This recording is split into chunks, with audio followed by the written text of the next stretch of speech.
কলিকাতায় বাস, tram, motor, গুন্ডা, ইলেকট্রিকের তার, কলার খোসা, কিছুরই তো অভাব নাই মা।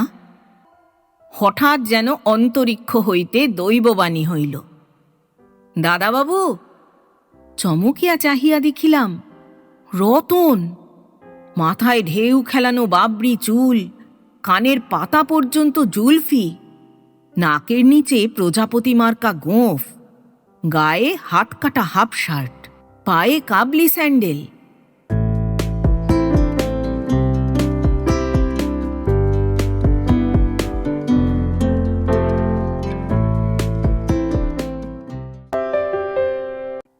শুভেচ্ছা বন্ধুরা, একরাশ শুভেচ্ছা আর ভালোবাসা। আমি অর্পিতা, আর আপনারা শুনছেন এক ব্যাগ গপ্প ইউটিউব চ্যানেল। বন্ধুরা, শুরুতেই একটা ছোট্ট অনুরোধ। এখনও যারা এক ব্যাগ গপ্প চ্যানেলটি সাবস্ক্রাইব করেননি, তাদের উদ্দেশ্যে বলি, আজই চ্যানেলটি সাবস্ক্রাইব করে সঙ্গে থাকুন। উৎসাহ পাব এগিয়ে চলার। নতুন নতুন গল্প শুনতে ও শোনাতে মনে রাখুন এক ব্যাগ গপ্প ইউটিউব চ্যানেল। আজ পড়ব শ্রদ্ধেয়া লেখিকা অমলা দেবী রচিত একটি ছোট গল্প, মনোরমা। গল্প পাঠ করছি আমি অর্পিতা। শুরু করছি মনোরমা। পূজার ছুটিতে কলিকাতা যাইতে হইল। অনেক দিন পর মফস্বল বাসের পর কলিকাতা যাইতে হইলে মনের অবস্থা যে কিরূপ হয় তাহা ভুক্তভোগী মাত্রেই জানেন। কোথায় যাইব, কোথায় থাকিব, কেমন করিয়া কলিকাতার জন ও যান সংকুল রাস্তায় পকেট ও প্রাণ বাঁচাইয়া চলাফেরা করিব, চলন্ত ট্রাম ও বাস হইতে নামিবার পর একেবারে ভূপৃষ্ঠশায়ী না হইয়া কেমন করিয়া ঋজু ও সচল অবস্থায় থাকিতে পারিব, ইত্যাদি নানা চিন্তা মনকে অবিরত চোখ রাঙাইয়া ধমকাইতে লাগিল। একবার ভাবিলাম, থাক, যাইয়া কাজ নাই। পাড়াগাঁয়ের ছেলে, বছর কয়েক নেহাত পড়াশোনার জন্য কলিকাতায় বাস করিয়া আবার পাড়াগাঁয়ে ফিরিয়া আসিয়াছি, এবং একটি ক্ষণভঙ্গুর হাইস্কুলে হেডমাস্টারি লইয়া বনগাঁয়ে শেয়াল রাজা বনিয়াছি। পয়সা নাই থাক, প্রতিপত্তির অভাব নাই, এবং বৎসর কয়েক সেক্রেটারি মহাশয়ের সাকৃদি করিয়া ইউনিয়ন বোর্ডের প্রেসিডেন্ট হইতে পারিলে ও হাকিম হুকিমদের সুনজরে পড়িতে পারিলে অদূর ভবিষ্যতে রায় সাহেব খেতাবও দুর্লভ হইবে না। অতএব কি হইবে আমার কলিকাতা যাইয়া? কিন্তু গৃহিণীকে এ কথা বুঝাইবে কে? যেই হোক, আমি নহে, কারণ সম্প্রতি তিনি আমার মস্তিষ্কের সুস্থতা সম্বন্ধে সন্দেহ প্রকাশ করিতেছেন। কে যে তাহাকে আমার বিরুদ্ধে উত্তেজিত করিতেছে তাহা আমি জানি, অথচ বলিবার উপায় নাই। তবে আপনাদের বলিতে পারি। সে আর কেহ নহে, আমার শ্যালক শ্রীমান নন্দদুলাল। সম্প্রতি বিএ পাশ করিয়া সে আমার বাড়িতে থাকিয়া আমারই স্কুলে সহকারী প্রধান শিক্ষকের কাজ করিতেছে। দিন কয়েক আগে দৈনিক বসুমতী পত্রিকায় কলিকাতার কোনো স্কুলে হেডমাস্টার চাই এই মর্মে একটি বিজ্ঞাপন বাহির হইয়াছিল। নন্দদুলাল তাহার দিদিকে সেই বিজ্ঞাপন দেখাইয়া এই কথা বুঝাইয়াছে যে আমার মতো বিদ্যাবুদ্ধি সম্পন্ন লোক একটু চেষ্টা করিলেই ওই চাকুরি পাইতে পারে। বলা বাহুল্য, নন্দদুলালের বক্তব্য তাহার দিদির বুঝিতে বিলম্ব হয় নাই, এবং সেই দিন হইতে অবিশ্রান্ত তাগিদ ও তর্জন দ্বারা গৃহে এমনই দুর্যোগের সৃষ্টি করিয়াছে যে কলিকাতা যাওয়া ছাড়া গত্যন্তর দেখিতেছি না। অবশ্য খবরের কাগজ মারফত প্রমাণ করিবার চেষ্টা করিয়াছি যে কলিকাতায় সম্প্রতি গুন্ডাদের উপদ্রব বাড়িয়াছে। কোনো প্রকারে কবলস্থ করিতে পারিলে মহাত্মা গান্ধী বানাইয়া ছাড়িয়া দিবে। গৃহিণী শুধু অবজ্ঞার হাসি হাসিয়া কহিয়াছেন যে তাহার মাসতুতো ভাইয়ের ভাইরা ভাই অজ পাড়াগাঁয়ের লোক হইয়াও এক দল স্ত্রীলোককে কলিকাতায় গঙ্গা স্নান করাইয়া লইয়া আসিয়াছে, কাহারও কানাকড়িটি পর্যন্ত খোয়া যায় নাই। প্রত্যক্ষ প্রমাণকে স্বীকার করিয়া লইয়া চুপ করিয়া রহিলাম। গৃহিণী একটু নীরবে থাকিয়া মুচকি হাসিয়া কহিলেন, গুন্ডার উপদ্রব নয়, ছুঁড়ি মেয়েগুলোর উপদ্রব বেড়েছে বটে। খোয়া যাও তো তাদের হাতেই যাবে। চাঙ্গা হইয়া কহিলাম, যাবই তো, নিশ্চয়ই যাব। গৃহিণী রক্তচক্ষু হইয়া কহিলেন, গেলেই হলো, অমর দাদাকে দিয়ে কান ধরে হিড় হিড় করে টানিয়ে আনব না? অমর দাদা গৃহিণীর দূর সম্পর্কের আত্মীয়, কলিকাতার কোনো সওদাগরি আপিসের কেরানি। যাই হোক, শুভ দিন দেখিয়া কলিকাতা যাত্রা করিলাম। যাত্রার প্রাক্কালে গৃহিণী ডান হাতে লাল রেশমের সুতা দিয়া একটি কবচ বাঁধিয়া দিলেন। জিজ্ঞাসা করিতেই কহিলেন, সাবিত্রী কবচ, দুলাল নিজের পয়সা খরচ করে তোমার জন্য আনিয়েছে। এমন ভাই কখনো দেখেছ? ঘাড় নাড়াইয়া জানাইলাম, দেখি নাই, কিন্তু মনে মনে তাহার মুন্ডু পাত করিলাম। গৃহিণী কহিলেন, অমর দাদার বাড়িতেই উঠো, উনি গণ্যমান্যী লোক, কলিকাতার সকলে ওকে চেনে। যাকে জিজ্ঞেস করবে সেই তোমাকে ওর বাড়ি পৌঁছে দেবে। তথাস্তু বলিয়া যাত্রা করিলাম। সন্ধ্যার পূর্বে হাওড়ায় পৌঁছিতেই যে প্রশ্ন আজ 10 দিন ধরিয়া আমার মনের আনাচে কানাচে ঘোরাঘুরি করিতেছে, তাহাই করুণ কণ্ঠে আবেদন করিল, কোথায় যাইব? স্ত্রী তাহার গণ্যমান্য অমর দাদার কাছে যাইতে বলিয়াছেন, কিন্তু এই জনমহাসাগরে অমর দাদারূপ জলবিন্দুটিকে কোথায় খুঁজিয়া পাইব? হঠাৎ ছাত্রজীবনের কলিকাতাবাসী এক বন্ধুর কথা মনে পড়িল।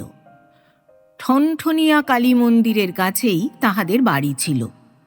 এই 10 বৎসরের মধ্যে যদি সে দেহ বা বাড়ি বদল না করিয়া থাকে, তো সেখানে গেলে অন্তত এক রাত্রির জন্য আশ্রয় মিলিতে পারে। অতএব কলেজ স্ট্রিটের মোড়ে ট্রাম হইতে নামিয়া পড়িয়া ঠনঠনিয়ার দিকে অগ্রসর হইলাম। কলিকাতার রাস্তায় সান্ধ্য ভিড় কাটাইয়া চলা প্লীহাগ্রস্ত পল্লীবাসীগণের পক্ষে সহজ নহে। অতি কষ্টে পাশ কাটাইয়া চলিতে লাগিলাম। পিপীলিকা শ্রেণীর মতো জনস্রোত অবিশ্রান্ত গতিতে চলিয়াছে। কেহ কাহাকেও চেনে না, ডাকিয়া পরিচয় করে না। এতগুলি করিয়া মানুষ প্রতি সেকেন্ডে চোখের সামনে দিয়া পার হইয়া যাইতেছে। ইহাদের কাহারও কাছে এক বিন্দু সাহায্য পাওয়া যাইবে বলিয়া ভরসা করিতে পারিলাম না। এক হাতে সুটকেস ও আর এক হাতে বিছানার বান্ডিল বহিতে বহিতে হাত দুইটা ভারিয়া আসিয়াছিল। হাত বদলাইবার জন্য একটু দাঁড়াইতেই বাম পার্শ্বে কাহার গুঁতা খাইয়া উফ করিয়া পিছন ফিরিয়া তাকাইয়া দেখিলাম একজোড়া তরুণী ভরা নদীতে পাল তোলা নৌকার মতো রূপের তরঙ্গ তুলিয়া তরতর করিয়া চলিয়া গেল। পাঁজরার টনটনানি ভুলিয়া ফ্যালফ্যাল করিয়া তাকাইয়া রহিলাম। ইহাদেরই হাতে গৃহিণী খোয়া যাইতে নিষেধ করিয়াছিলেন। কিন্তু হঠাৎ আর এক ধাক্কা খাইয়া মুখ ফিরাইয়া দেখি একজন তরুণ, পরিধানে ধুতি মোগলাই পাজামা ধরনে পরা, গায়ে বড়ুয়া পাঞ্জাবি, মাথায় পশ্চিমা টুপি, পায়ে নাগরা, দুই চক্ষু আমার চক্ষুদ্বয়ের সমান্তরালে রাখিয়া নাসিকা উঁচাইয়া পূর্ববঙ্গীয় ভাষায় প্রশ্ন করিল, কি দেখছেন? কখনো দেখেন নাই? তারপর বাঘের থাবার মতো দুই হাতে আমার দুই কাঁধ খামচাইয়া ধরিয়া সজোরে বার দুই ঝাঁকানি দিয়া ছাড়িয়া দিল। সমস্ত দিন অনাহার ও উদ্বেগের জন্য এমনি মাথার ভিতরটা ঝিমঝিম করিতেছিল। তাহার উপর এই ঝাঁকানিতে সমস্ত মগজ গুলাইয়া একাকার হইয়া গেল। টলিয়া পড়িতে পড়িতে একটা ল্যাম্প পোস্ট ধরিয়া কোনো মতে সামলাইয়া গেলাম। চোখ খুলিয়া দেখিলাম চারিদিকে কৌতূহলী দর্শকের ভিড় জমিতে শুরু করিয়াছে। অতএব সত্বর যথাসাধ্য দ্রুত পদে স্থান ত্যাগ করিলাম। কিন্তু ক্ষোভ ও দুঃখ সমস্ত মনটায় কাঁটার মতো বিঁধিতে লাগিল। আমি বদনগঞ্জ হাই স্কুলের হেডমাস্টার ও উক্ত ইউনিয়ন বোর্ডের ভাইস প্রেসিডেন্ট। থানার দারোগা পর্যন্ত আমাকে খাতির করে, আমাকে কিনা এই অপমান! এবং ইহাই আবার আমাকে নীরবে সহ্য করিতে হইল। আমাদের বদনগঞ্জ হইলে ওই লোকটার কি কিছু বাকি রাখিতাম? চৌকিদার দিয়া ঠেঙাইতাম, ট্যাক্স বাড়াইয়া দিতাম, একঘরে করিতাম, এবং স্কুলে উহার কেউ পড়িলে কিছুতেই প্রমোশন দিতাম না। কিন্তু এত লোক থাকিতে উহারই বা এত রাগ কিসের? গুঁতা খাইয়া ফিরিয়া তাকানো এমন কিছু দোষের নহে, সে যাহারই দিকে হোক। হঠাৎ জ্ঞান চক্ষু উন্মিলিত হইল। কারণটা জলের মতো বুঝিতে পারিলাম। কিন্তু কলিকাতা তো তাহলে রীতিমতো হান্টিং গ্রাউন্ড হইয়া দাঁড়াইয়াছে দেখিতেছি। শিকার ও শিকারীদের উপদ্রবে নিরীহ ভদ্রলোকের রাস্তা চলিবার উপায় নাই। কালী মন্দিরের সামনে আসিয়া হাজির হইলাম। চত্বরে ভক্তিমান ও মতিদের ভিড়। 10 বৎসর আগে যেমনটি দেখিয়াছি, আজও ঠিক তেমনি। একটুখানি ফাঁকা জায়গা দেখিয়া সুটকেস ও বিছানা নামাইয়া সাষ্টাঙ্গে মাকে প্রণাম করিলাম। তারপর উঠিয়া দাঁড়াইয়া মায়ের দিকে তাকাইয়া যুক্ত হস্তে নিবেদন করিলাম, মা, চিনিতে পারিতেছ কি? আমি তোমার পুরাতন ভক্ত।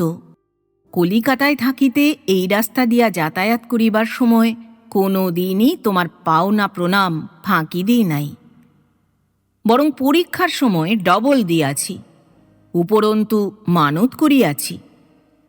অবশ্য কিছুই এখনো দিতে পারি নাই। চাকুরি যদি হয় তো সুদে আসলে সব শোধ করিয়া দিব। কিছু মনে না করিয়া অভাজনকে দয়া করো মা। যেন বন্ধুর সহিত দেখা হয় এবং সে যেন আমাকে চিনিতে পারে। আরেকটি কাজ মা, ওই যে পাষণ্ডটা আমাকে বিনা দোষে অপমান করিল, উহাকে শাস্তি দাও। কলিকাতায় বাস, ট্রাম, মোটর, গুন্ডা, ইলেকট্রিকের তার, কলার খোসা কিছুরই তো অভাব নাই মা। যে কোনো উপায় হোক। হঠাৎ যেন অন্তরিক্ষ হইতে দৈববাণী হইল, দাদাবাবু! চমকিয়া চাহিয়া দেখিলাম রতন।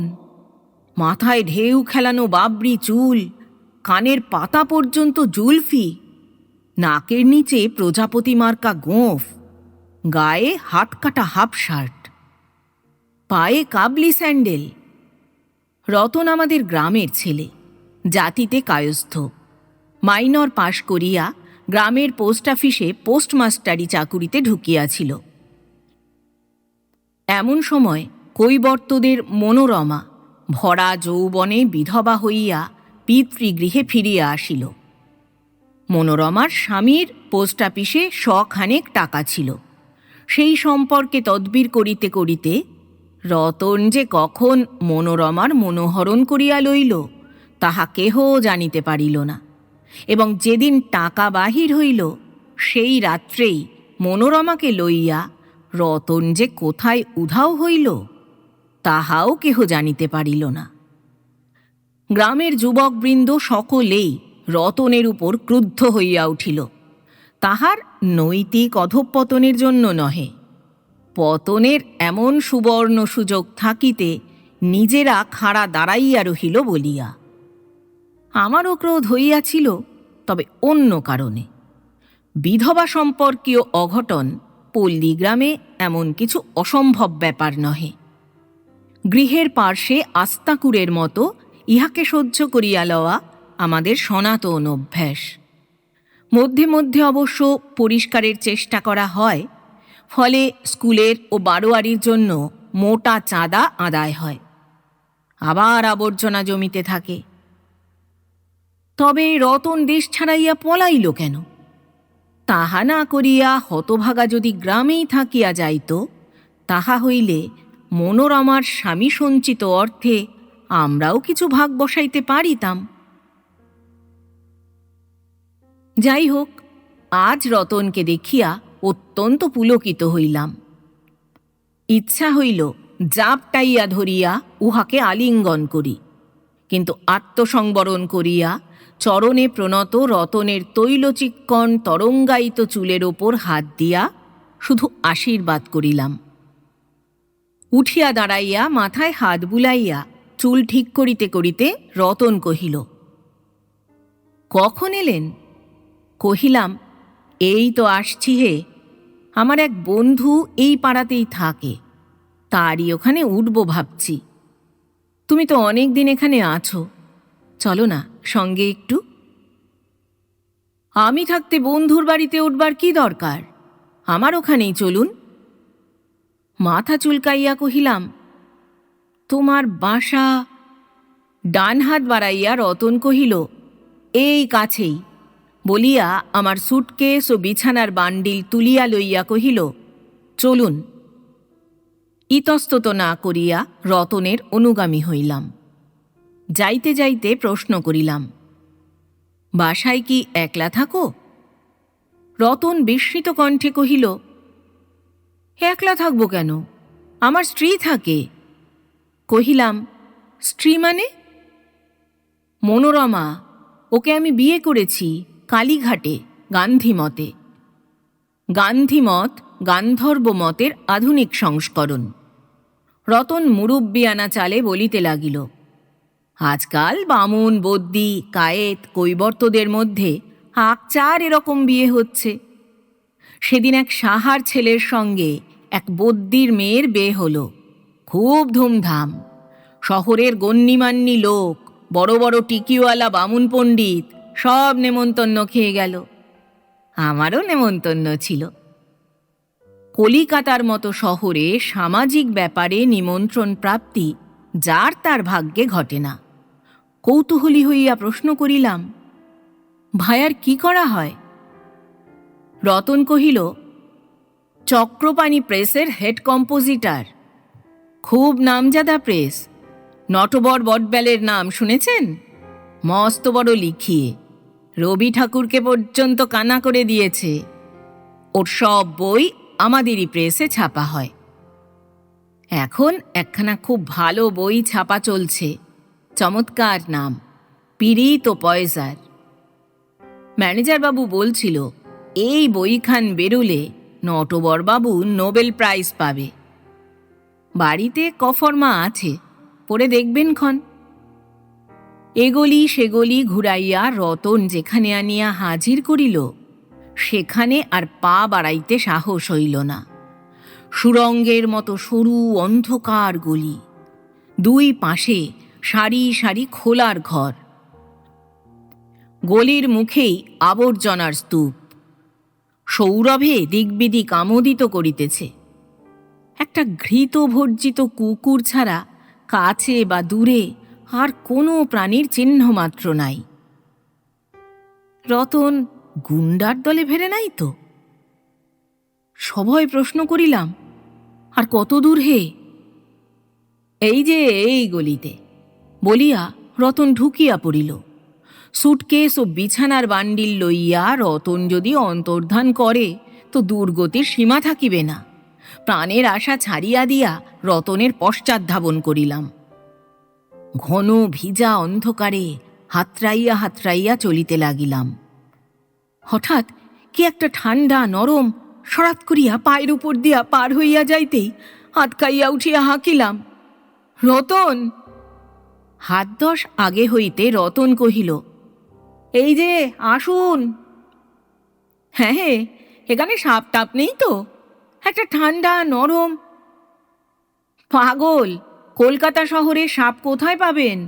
ও ইঁদুর, কিছু ভয় নেই। মনে মনে কহিলাম, ভরসাও নেই ভায়া, আস্তিক মুনির নাম স্মরণ করিতে করিতে অগ্রসর হইলাম। একটা ঘরের সামনে আসিয়া রতন দরজায় ধাক্কা দিয়া কহিল, দরজা খোলো। কিছুক্ষণ পরে যে দরজা খুলিল সে আমাদের গ্রামের কৈবর্তদের কুলোত্যাগিনী মেয়ে মনোরমা। বাম হাতে কেরোসিনের ডিবরি, ডান হাত দরজার মাথায়, মুখে শঙ্কা ও বিরক্তি। ঝঙ্কার দিয়া কহিল, এতক্ষণ কোথায় ছিলে? তারপর আমাকে দেখিয়া ঘোমটা টানিতেই রতন আমার পরিচয় দিল। ওকে দেখে লজ্জা করতে হবে না, উনি আমাদের গায়ের দাদাবাবু, ওই যে এমএ পাস। মনোরমা আরও ঘোমটা টানিয়া দিয়া রাইট অ্যাবাউট টার্ন করিয়া দ্রুত পদে ঘরে ঢুকিয়া পড়িল। রতনের পিছনে পিছনে উঠানে আসিয়া দাঁড়াইলাম। নেহাত ছোট এক ফালি উঠান, সামনে ও পাশে দুইটা ছোট কুঠুরি ও তাহাদের কোলে সরু বারান্দা। বারান্দার এক প্রান্তে চট আড়াল দিয়া রান্নাঘরের ব্যবস্থা করা হইয়াছে। রতন একটা মাদুর পাতিয়া দিতেই হাত পা ছড়াইয়া সারা দিনের ক্লান্তির পর সত্যই আরাম পাইলাম। রতন পাশের কুঠুরিতে ঢুকিয়া মনোরমার সহিত ফিসফিস করিয়া কথাবার্তা কহিতে লাগিল। কিছুক্ষণ পরে বারান্দায় মনোরমার আবির্ভাব ঘটিল। পশ্চাতে রতন, তাহার হাতে একটা লণ্ঠন।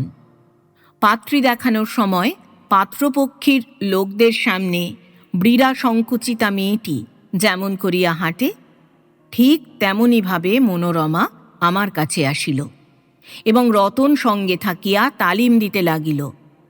লজ্জা কিসের? নিজের গাঁয়ের লোক, আমার চেয়েও তোমার বেশি আপনার। তোমার বাবার সঙ্গে ওদের কত আত্মীয়তা। মনোরমা ভূমিষ্ঠ হইয়া প্রণাম করিয়া আমার পায়ের ধুলা লইল। তারপর উঠিয়া অদূরে নতমস্তকে দাঁড়াইয়া থাকিয়া এক হাত দিয়া আর এক হাতের নখ খুঁটিতে লাগিল।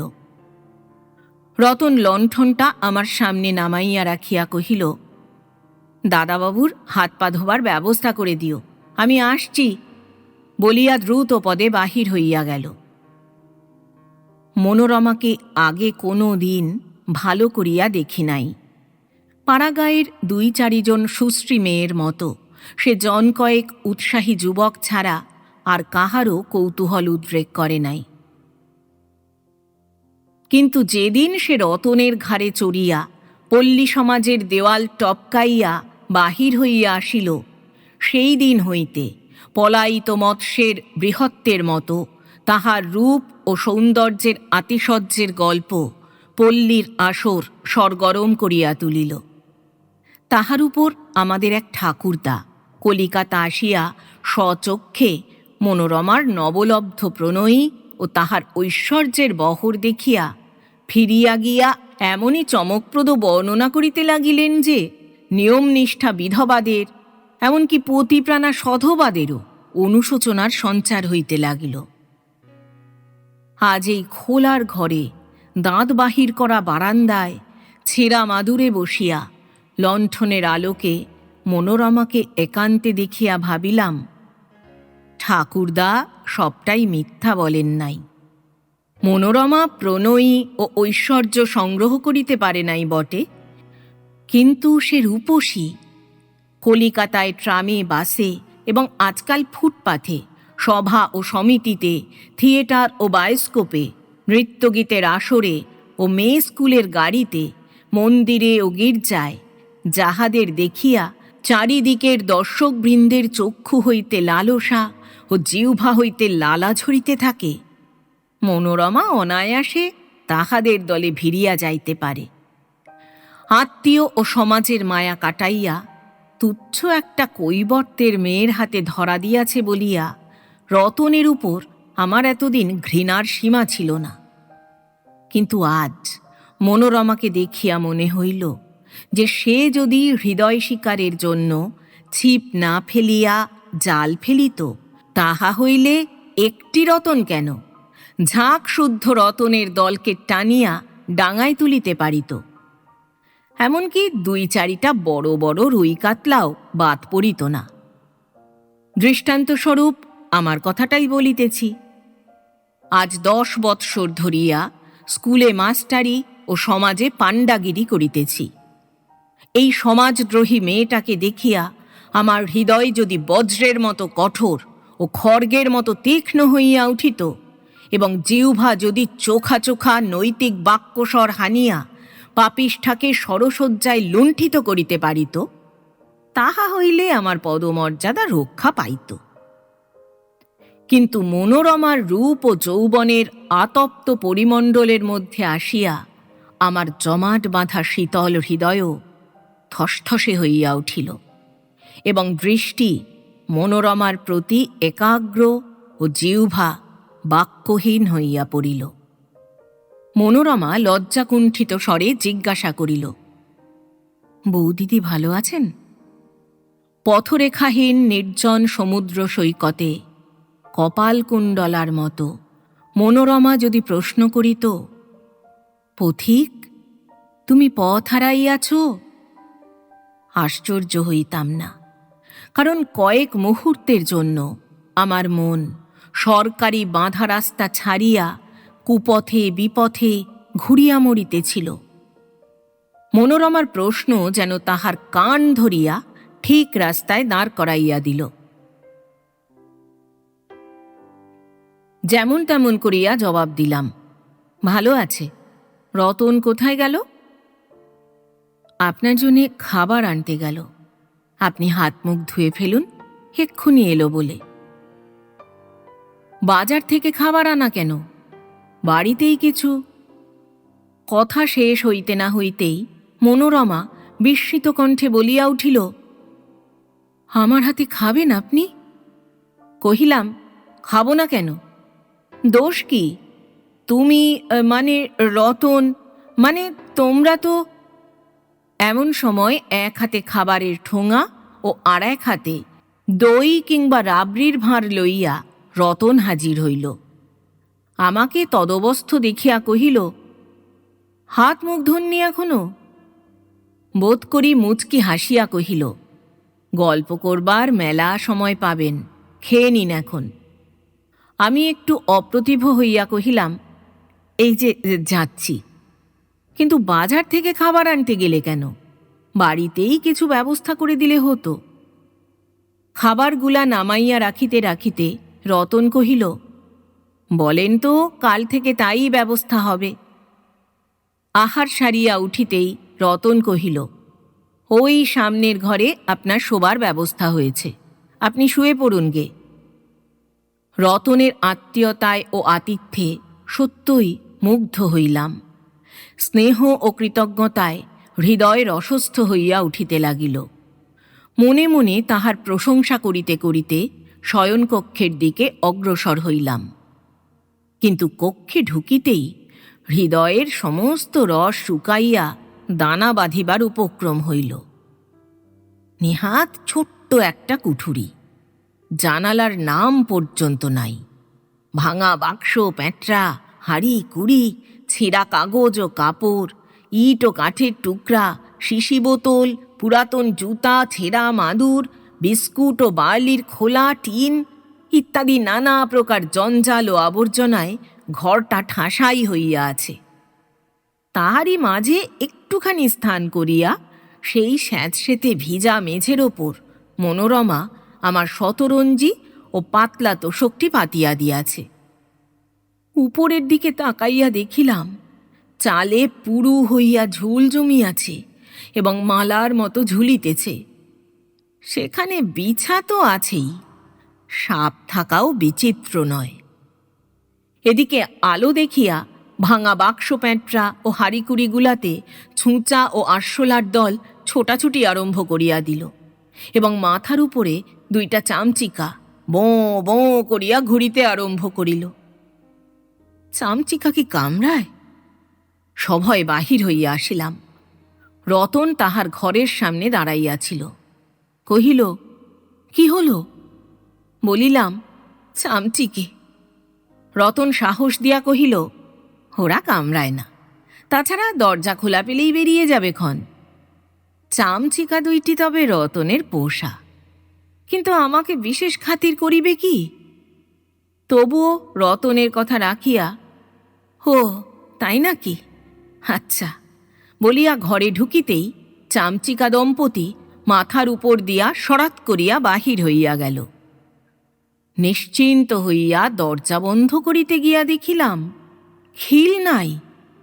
তবে সমস্ত রাত্রি এই অরক্ষিত ঘরে বেওয়ারিশ মালের মতো রাত কাটাইতে হইবে নাকি? এদিকে শুনিতে পাইলাম রতন তাহার দরজায় খিল লাগাইয়া শুইতে গেল। এতক্ষণ যে রতনকে মনে মনে ধন্যবাদ দিতেছিলাম, তাহাকেই মনে মনে তিরস্কার করিতে লাগিলাম।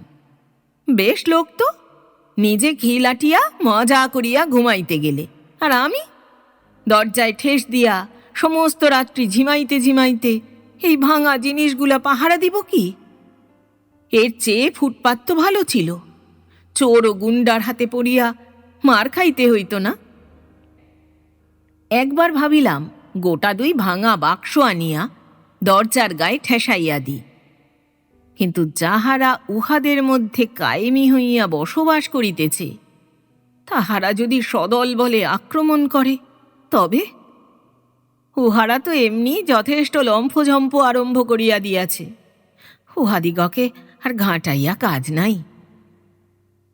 অতএব খান চার থান ইট চাপা দিয়া দরজাটা একটু কায়দা করিয়া লইয়া বিছানায় আসিয়া বসিয়া মা কালীকে ভক্তি ভরে স্মরণ করিয়া আর একবার প্রার্থনা করিলাম, মা তুমি সর্বত্র বিরাজ করিতেছ, শুধু ঠনঠনিয়ার কালী মন্দিরে নয়, এই সাপ বিছা আরশোলা শঙ্কুল ভ্যাবসা গন্ধওয়ালা ঘরেও। অতএব দয়া করিয়া এই অধম সন্তানের উপর একটু দৃষ্টি রাখিও মা, যেন সাপ বিছা কিংবা ইঁদুরে না কামড়ায়, আর চোরে গলা টিপিয়া না মারে। নিমোনিয়া তো নিশ্চয়ই হইবে মা, তবে সেটাকে নির্বিঘ্নে বাড়ি পৌঁছানো পর্যন্ত আটকাইয়া রাখিও। প্রার্থনান্তে জামাটি খুলিয়া বিছানার পাশে ও পকেটস্থ মানিব্যাগটি বালিশের নিচে রাখিলাম। সুটকেসটি রতন নিজের হেফাজতে রাখিয়াছে। তারপর লণ্ঠনটির পলিতা যত দূর সম্ভব উস্কাইয়া দিয়া শুইয়া পড়িলাম। নূতন জায়গায় এমনি সহজে ঘুম আসিতে চাহে না, তাহার উপরে ছুঁচা ও আরশোলার গন্ধে নাক জ্বলিয়া উঠিতে লাগিল। বাক্স প্যাঁটরা ও হাঁড়িকুড়িগুলার ভিতর হইতে নানা রকমের শব্দ কানে আসিতে লাগিল, এবং রুমমেটদের আপ্যায়ন আশঙ্কায় চোখ দুইটা মাঝে মাঝে সমস্ত মেঝেটার ওপর সন্ত্রস্ত দৃষ্টিক্ষেপ করিতে লাগিল। কাজেই ঘুমের আশা ছাড়িয়া দিয়া ডান হাত দিয়া চোখ দুইটা জোর করিয়া চাপিয়া রাখিয়া পড়িয়া রহিলাম। বাতি নিবাইলেই আরশোলার দল যেমন ভিড় করে, তেমনি চোখ মুদিতেই নানা রকমের চিন্তা মনের মধ্যে ভিড় জমাইতে লাগিল।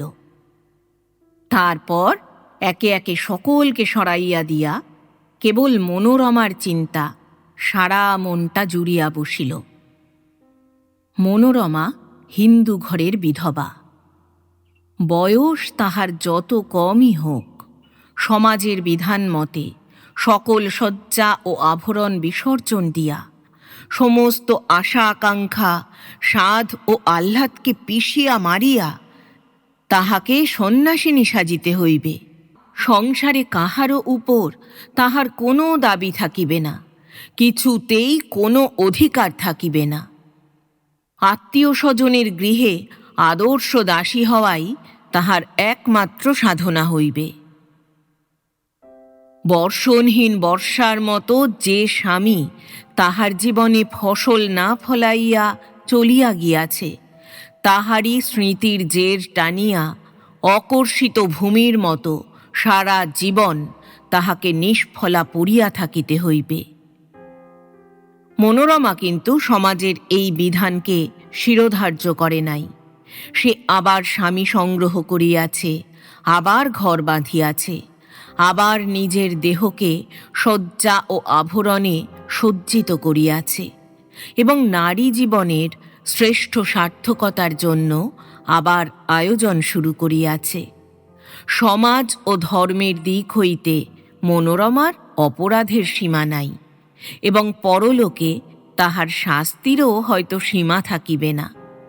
কিন্তু স্বীকার না করিয়া উপায় নাই যে ইহলোকে অপমৃত্যুর হাত হইতে মনোরমা বাঁচিয়া গিয়াছে। মনোরমার কৈবর্ত নন্দন স্বামীর কথা মনে করিয়া দুঃখ হইল। হতভাগা শুধু পৃথিবী হইতেই খসিয়া পড়ে নাই, মনোরমার মন হইতেও নিঃশেষে মুছিয়া গিয়াছে। নিত্য অপরাহ্নে মনোরমা যখন উঠানে মাদুর পাতিয়া বসিয়া সস্তা দামের কাঠের ফ্রেমে বাঁধানো আয়নাটি সামনে রাখিয়া তাহার মেঘের মতো কালো চুলে কবরী রচনা করে, সীমন্তে সিঁদুর দেয়, রঙিন গামছা দিয়া মুখটা মুছিয়া কপালে টিপ পরে, তখন কাহার কথা মনে পড়িয়া তাহার চোখে কৌতুক ও ঠোঁটে হাসি ফুটিয়া ওঠে। সন্ধ্যায় গা ধুইয়া লাল পাড় ডুরে শাড়িখানি পরিয়া কাহার মঙ্গল কামনায় দেওয়ালে টাঙানো দেবদেবীর পটের নিচে মাথা ঠেকাইয়া প্রণাম করে। জারুল কাঠের তক্তাপোষের উপর নিজেদের মলিন শয্যাটি পাতিবার সময় কাহার স্পর্শস্মৃতি কাঁচা আমের অম্লস্মৃতির মতো তাহার সারা দেহে রোমাঞ্চ আনে। সেই ব্যক্তি তাহার সামাজিক স্বামী কৈবর্তনন্দন নহে, অসামাজিক প্রণয়ী রতন। এমনি করিয়া চিন্তা করিতে করিতে একসময় ঘুমাইয়া পড়িয়া স্বপ্নলোকে উত্তীর্ণ হইলাম। দেখিলাম আমাদের নন্দদুলাল মহিষ হইয়া আমার সবজি বাগানে ঢুকিয়া আমার বড় সাধের বেগুন চারাগুলি সাবার করিতেছে। তাহার দিদি তাহাকে তিরস্কার করা দূরে থাক, উল্টা তাহার লেজে হাত বুলাইয়া তাহাকে আদর করিতেছে। রাগিয়া ধমকাইতেই নন্দদুলাল দুই শিং বাগাইয়া আমাকে তাড়া করিল। আমি প্রাণ ভয়ে মাঠ ঘাট বন বাদার ভাঙিয়া ছুটিতে লাগিলাম। হঠাৎ একটা গোয়াল ঘরে আগর ঠেলিয়া ঢুকিয়া দেখিলাম রতন ও মনোরমা। রতনের বড় বড় গোঁফ ও দাড়ি, মাথায় টাক। মনোরমা তাহার টাকে হাত বুলাইতেছে। আমাকে দেখিয়া রতন হি হি করিয়া হাসিতে হাসিতে দুই গোঁফ সুরের মতো বাড়াইয়া আমার গলা ধরিয়া টানিয়া কাছে বসাইয়া আমাকে কাতুকুতু দিতে লাগিল। চিৎকার করিয়া তাহাকে ঠেলিয়া দিতেই সে উল্টাইয়া পড়িয়া চ্যাপ্টা হইয়া গেল। তারপর চামচিকা হইয়া মাথার উপর ঘুরিতে ঘুরিতে আগরের ফাঁক দিয়া বাহির হইয়া গেল। পাছে মনোরমাও চামচিকা হইয়া পলাইয়া যায়, এই ভয়ে তাহার হাত চাপিয়া ধরিতেই সে চিৎকার করিয়া উঠিল, দাদাবাবু! ঘুম ভাঙিয়া গেল।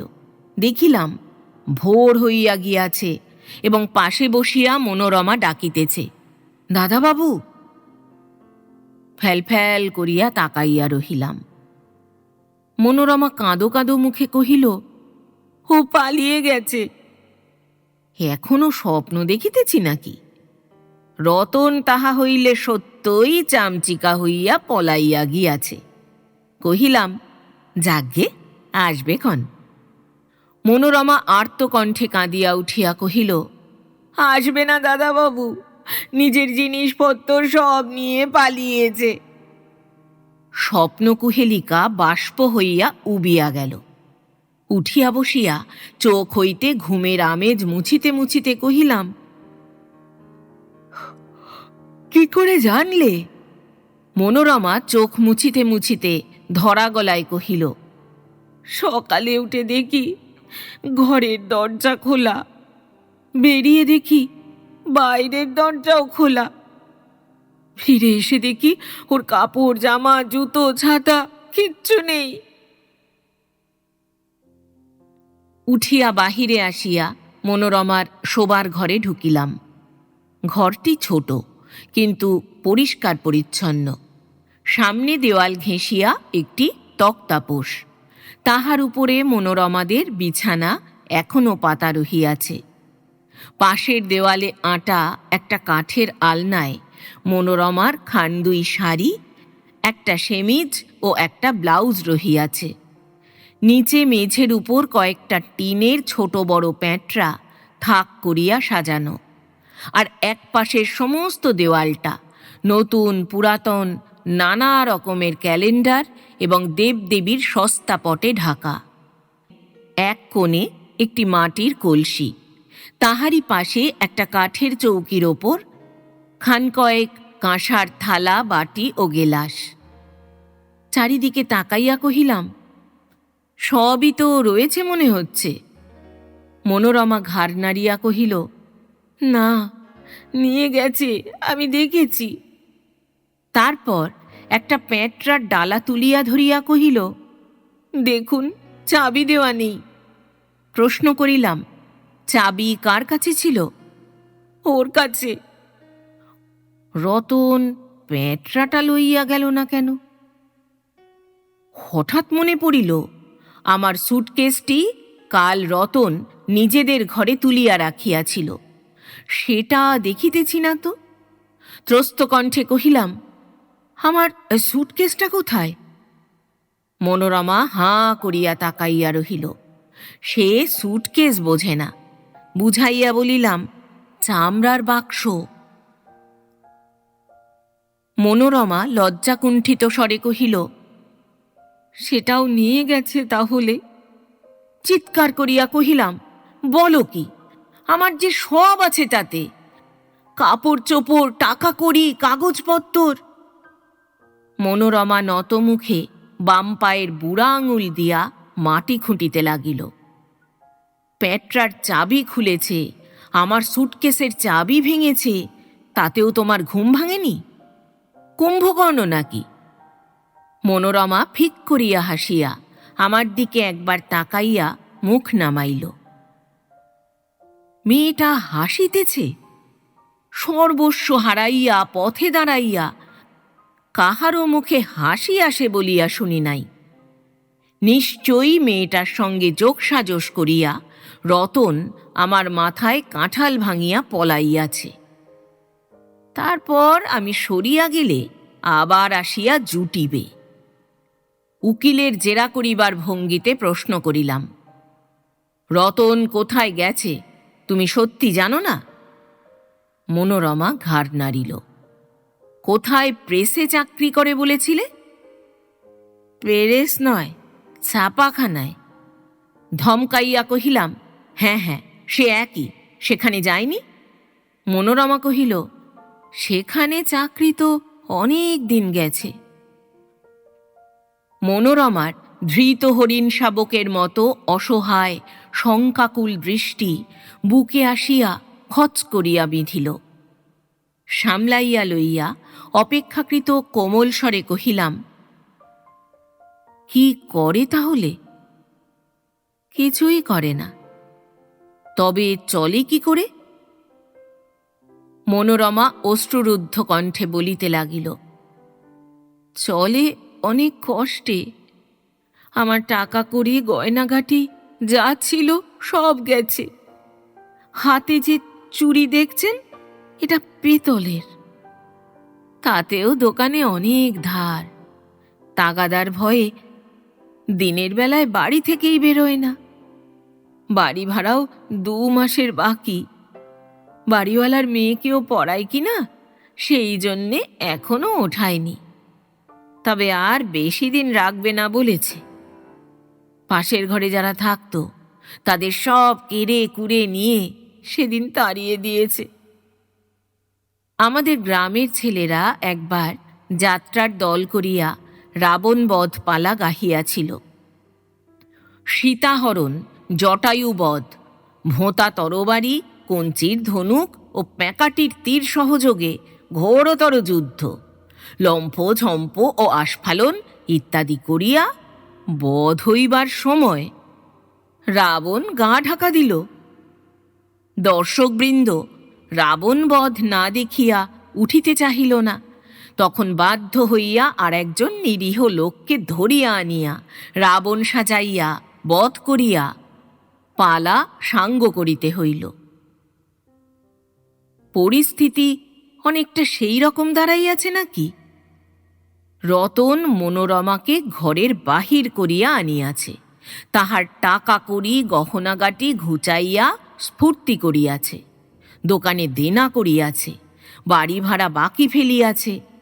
তারপর সমস্ত কর্মফল আমার ঘাড়ে চাপাইয়া আমাকে নিঃসম্বল করিয়া সরিয়া পড়িয়াছে। এই বোঝা যে কবে এবং কেমন করিয়া ঘাড় হইতে নামাইতে পারিব, তাহা ভাবিয়া আমার বুকের ভিতরটা কাঠ হইয়া উঠিল। শুষ্ক কণ্ঠে প্রশ্ন করিলাম, রতন কি কোথাও যাবার কথা বলেছিল? মনোরমা কহিল, এখান থেকে চলে যেতে হবে কদিনই বলছিল, তবে আমাকে যে এমন করে ফেলে দিয়ে পালাবে।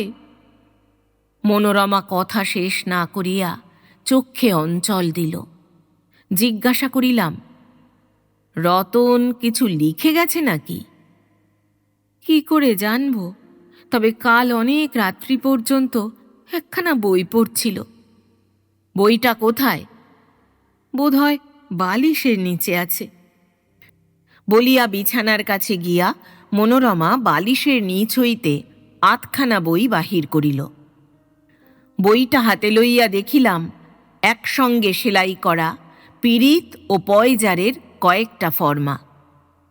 এই বইটার লেখকই নাকি নোবেল প্রাইজের ভাবি হকদার।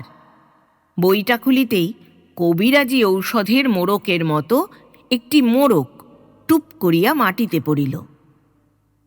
এই যে দাদাবাবু, চিঠি লিখে রেখে গেছে, বলিয়া মনোরমা মোড়কটি তুলিয়া আমার হাতে দিল।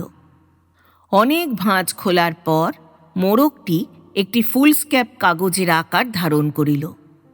দেখিলাম তাহাতে পেন্সিল দিয়া রতন বিদায় বাণী লিখিয়া রাখিয়া গিয়াছে। দাদাবাবু, বিদায়, দেশ ছাড়িয়া চলিলাম, কিন্তু যাবার আগে আপনাকে গনিয়া গনিয়া 100 বার প্রণাম করিতেছি। আপনি আমাকে বাঁচাইয়াছেন। বাজারে বিস্তর দেনা, দোকানদার কাল বাড়ি চড়াও হইয়া মারধর করিবে বলিয়া শাসাইয়া গিয়াছে। বাড়িওয়ালার বাড়ি ভাড়া দিতে পারি নাই, তার বদলে সে মনোরমার উপর ভাগ বসাইতে চায়। অতএব সব ছাড়িয়া সংসার ত্যাগ করিবার জন্য অনেক দিন হইতেই ছটফট করিতেছিলাম। আপনি আসিয়া সুবিধা করিয়া দিয়াছেন। হিমালয় হইতে পরমহংস হইয়া আবার যখন দেশে ফিরিব এবং গুরুগিরির ফলাও ব্যবসা ফাঁদিব, তখন আপনার কথা আমার মনে থাকবে।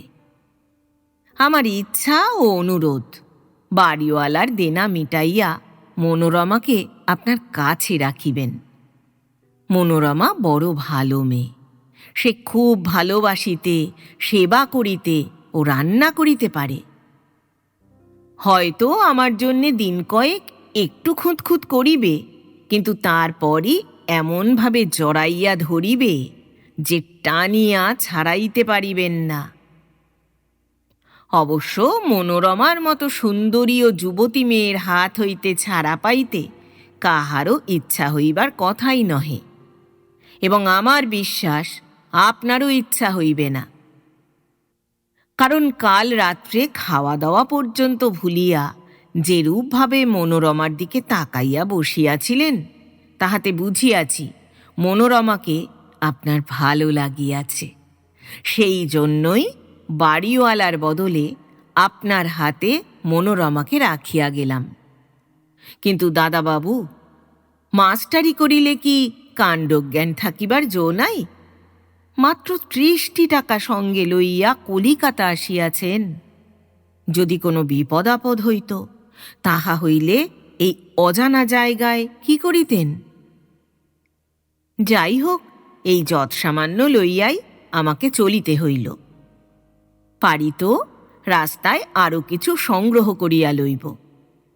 কাপড় চোপড় অবশ্য আপনার ও আমার মিলাইয়া হিমালয় পৌঁছানো তক চলিবে। এই সামান্য টাকার জন্য আপনি হয়তো মনে মনে রাগ করিবেন, কিন্তু ভাবিয়া দেখুন, ইহার বদলে মনোরমার মতো অমূল্য সম্পদ আপনাকে দিয়া গেলাম। আপনার যে কত লাভ হইল ক্রমে ক্রমে তাহা বুঝিতে পারিবেন। কলিকাতায় আপনার মতো লোকের চাকুরির অভাব হইবে না। অতএব মনোরমাকে লইয়া নূতন করিয়া সংসার পাতিয়া ফুর্তিতে দিন কাটাইতে পারিবেন।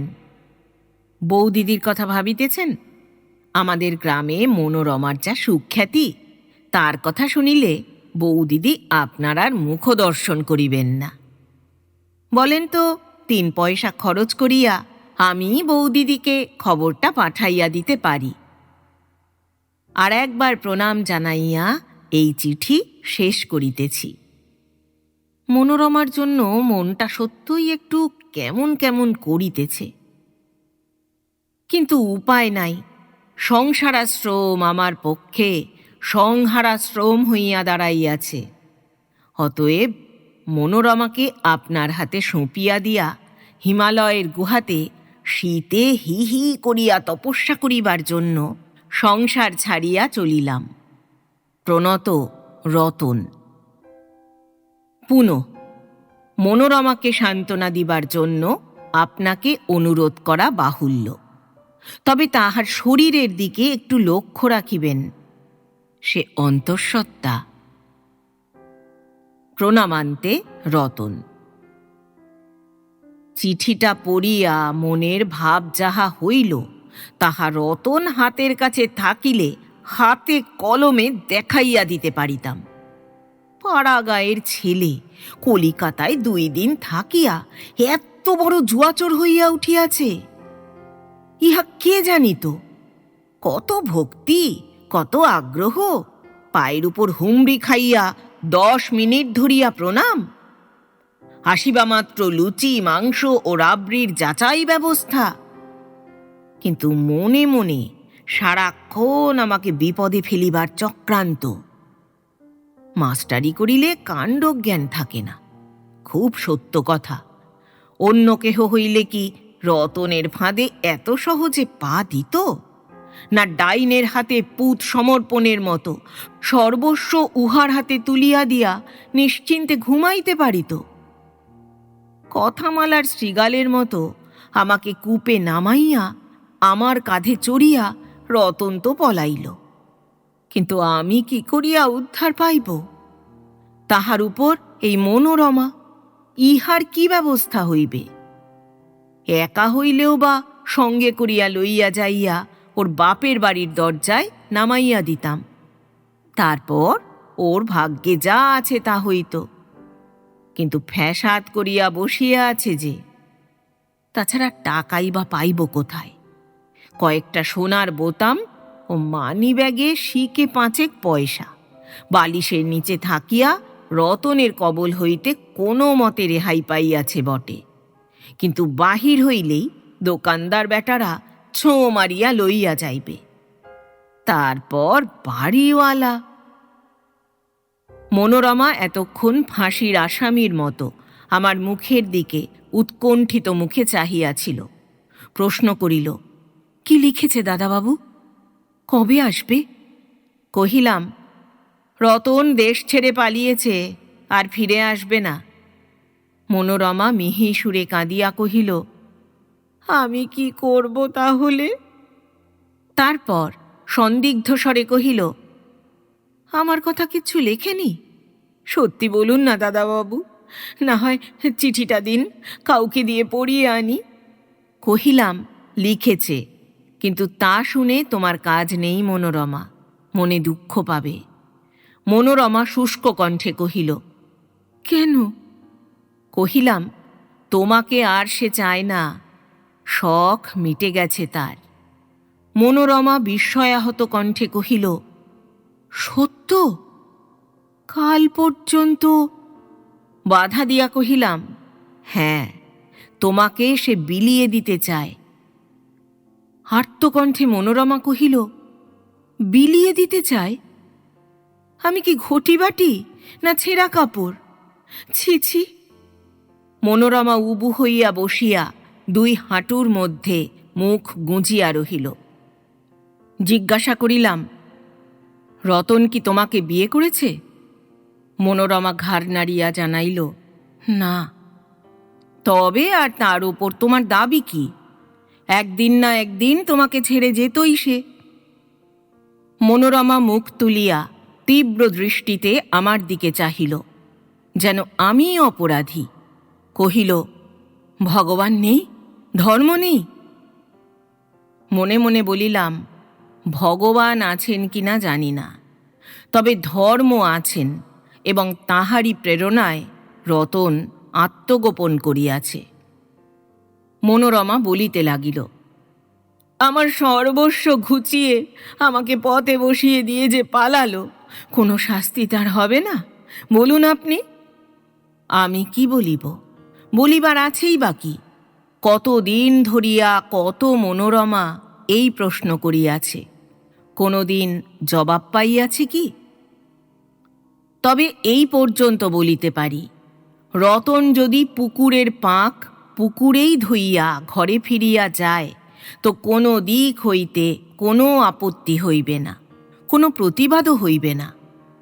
পিতা মাতা ভ্রাতা ভগ্নী তাহাকে সাদরে গ্রহণ করিবে, সমাজ সস্নেহ তিরস্কার করিয়াই তাহাকে নিষ্কৃতি দিবে, এবং কন্যাদায়গ্রস্ত পিতার দল তাহাকে যথোচিত যৌতুক সহ কন্যাদান করিবার জন্য ঝুলাঝুলি করিবে। মনোরমা গভীর লজ্জায় মুখ রক্তবর্ণ করিয়া কহিল, আমার পেটে যে ছেলে আছে দাদাবাবু, তার কি উপায় হবে? বলিয়া আবার মুখ গুঁজিয়া বসিয়া রহিল। মনে মনে বলিলাম, নাবালক অবস্থায় কোনো উপায় আছে কিনা জানি না, তবে সাবালক হইলে অল বেঙ্গল গাঁটকাটা অ্যাসোসিয়েশনে আশ্রয়ের ব্যবস্থা আছে। কিন্তু এমনি করিয়া দাঁড়াইয়া দাঁড়াইয়া মনোরমার দুঃখের ফিরিস্তি শুনিলে কাজ হইবে না। উহার জন্য না হোক, আমার নিজের জন্য রতনের খোঁজ করা দরকার। এখনো যদি শহরে থাকে, তবে পুলিশে খবর দিলে হয়তো সুরাহা হইতে পারে। অতএব কাল বিলম্ব না করিয়া এখনই যাওয়া উচিত। পা বাড়াইতে উদ্যত হইয়াছি, এমন সময় মনোরমা মুখ তুলিয়া কহিল, দাদাবাবু, ভাগ্যে তুমি এসেছিলে, না হলে আজ আমার কি হতো? রতন লিখিয়াছে, মনোরমা প্রথমে কান্নাকাটি করিবে, তারপর জড়াইয়া ধরিবে।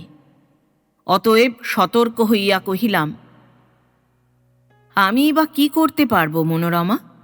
তাছাড়া কাজকর্ম ঘর সংসার ফেলে বেশি দিন থাকতেও পারব না। মনোরমা ঘাড় নাড়িয়া অবুঝ ছোট মেয়ের মতো কহিল, না দাদাবাবু, কিছুতেই আমি তোমাকে ছাড়ব না, কোনো উপায় তোমাকে করতেই হবে। সেই জন্যই তো যাচ্ছি। মনোরমা উঠিয়া দাঁড়াইয়া বিস্ময় ভরা মুখে কহিল, কোথায় যাচ্ছ তুমি? পুলিশে খবর দিতে যাচ্ছি। ওরে বাবা, পুলিশের কাছে যেতে পারবো না, তার আগে আমি বিষ খেয়ে মরব। বলিয়া দেওয়ালে আঁটা একটা তাকের উপর কতগুলা শিশির দিকে তাকাইল। বুঝাইয়া কহিলাম, পুলিশ তোমাকে ধরবেও না, মারবেও না, তারা রতনের খোঁজ করবে। মনোরমা ফ্যাল ফ্যাল করিয়া কিছুক্ষণ তাকাইয়া থাকিয়া কহিল, ওকে ধরে এনে তো জেলে দেবে, চাইনে ওর খোঁজ। রতনের উপর দরদের মাত্রা দেখিয়া মনে মনে ক্রোধের সঞ্চার হইল। কড়া গলায় কহিলাম, রতনের খোঁজ নাই হোক, কিন্তু তোমার তো একটা ব্যবস্থা করতে হবে। আমি তো চিরদিন তোমাকে আগলাতে পারবো না। মনোরমা নীরবে করুণ নেত্রে আমার দিকে তাকাইয়া রহিল। বাদ প্রতিবাদ পুনরায় শুরু হইবার পূর্বেই ঘরের বাহির হইয়া যাওয়া সমীচীন ভাবিয়া দুই লাফে চৌকাঠের কাছে আসিতেই মনোরমা দৃঢ় কণ্ঠে কহিল, বেশ, যাও, ফিরে এসে কিন্তু জীয়ন্ত দেখতে পাবে না। ফিরিয়া মনোরমার দিকে ও তাকের শিশিগুলার দিকে তাকাইলাম। সেখানে কি আছে জানি না, কিন্তু মনোরমার মুখে দৃঢ় সংকল্পের ছাপ স্পষ্ট দেখিতে পাইলাম। কিন্তু বুড়া বয়সে হামের মতো এই বয়সে রোম্যান্সে ধরিল নাকি? নতুবা যাহাকে নিজের স্ত্রী পয়সার লোভে গুন্ডার হাতে সঁপিয়া দিয়াছে, তাহাকে এক অশ্রুমুখী যুবতী ফিরিবার জন্য সাধাসাধি করিতেছে এবং না ফিরিলে আত্মহত্যা করিবে বলিয়া শাসাইতেছে। অবস্থার নাটকীয়ত্বটিকে চাখিয়া চাখিয়া উপভোগ করিবার জন্য ফিরিবার উপক্রম করিতেছি, এমন সময় একটা মোটা ও কর্কশ কণ্ঠস্বর হাঁক দিল, বাড়িতে কে আছো? দোকানদার ও মহাপ্রভুর শুভাগমন হইয়াছে নিশ্চয়। আগাইয়া অভ্যর্থনা করিব না পিছাইয়া আত্মগোপন করিব ভাবিতেছি। এমন সময় কণ্ঠস্বরের মালিক নিজেই আগাইয়া আসিয়া উঠানে দাঁড়াইল। মোটা কালো বেঁটে, গোঁফদাড়ি বর্জিত চাকার মতো গোল মুখ, মাথার সম্মুখ ভাগে ঢালাও টাক, গলায় 3 কণ্ঠি মোটা মালা, গায়ে হাত কাটা ফতুয়া, পেটটি বাহির হইয়া আছে, পায়ে তালতলার চটি, বগলে খেরুয়া বাঁধানো মোটা খাতা। জিজ্ঞাসা করিল, রতন কোথায়? আমি বাহিরে আসিয়া কহিলাম, রতন বাড়িতে নেই। কথাটা বিশ্বাস করিল না। মুখ টিপিয়া হাসিয়া কহিল, রোজই তো মিহি মেয়েলি সুরে শুনছি, বাড়ি নেই। আজ আর শুনব না, বেরিয়ে আসতে বলুন। মনোরমা বাহিরে আসিল না দেখিয়া দে মহাশয় আমাকে কহিল, তুমি দাও না হে বাপু, দাঁড়িয়ে থাকবো কতক্ষণ? দোকানদার মাদুর পাতিয়া দিতেই দে মহাশয় বসিয়া পড়িয়া দোকানদারকে কহিল, কত টাকা তুমি পাবে বলো দেখি। দোকানদার হাতজোর করিয়া নিবেদন করিল, প্রায় 25 টাকা। আমার দিকে মুখ ফিরাইয়া দে মহাশয় কহিল, কি হে বাপু, দিতে পারবে এত টাকা? আমি কহিলাম, আমার কাছে একটি পয়সাও নেই, সব রতন নিয়ে পালিয়েছে। তাই নাকি বলিয়া দে মহাশয় হা হা করিয়া হাসিয়া উঠিল। তারপর হাসির শব্দ উচ্চগ্রাম হইতে নিম্নগ্রামে নামাইয়া গোটা কয়েক গিটকিরি মারিয়া কহিল, রতনটার বুদ্ধিশুদ্ধি আছে তাহলে।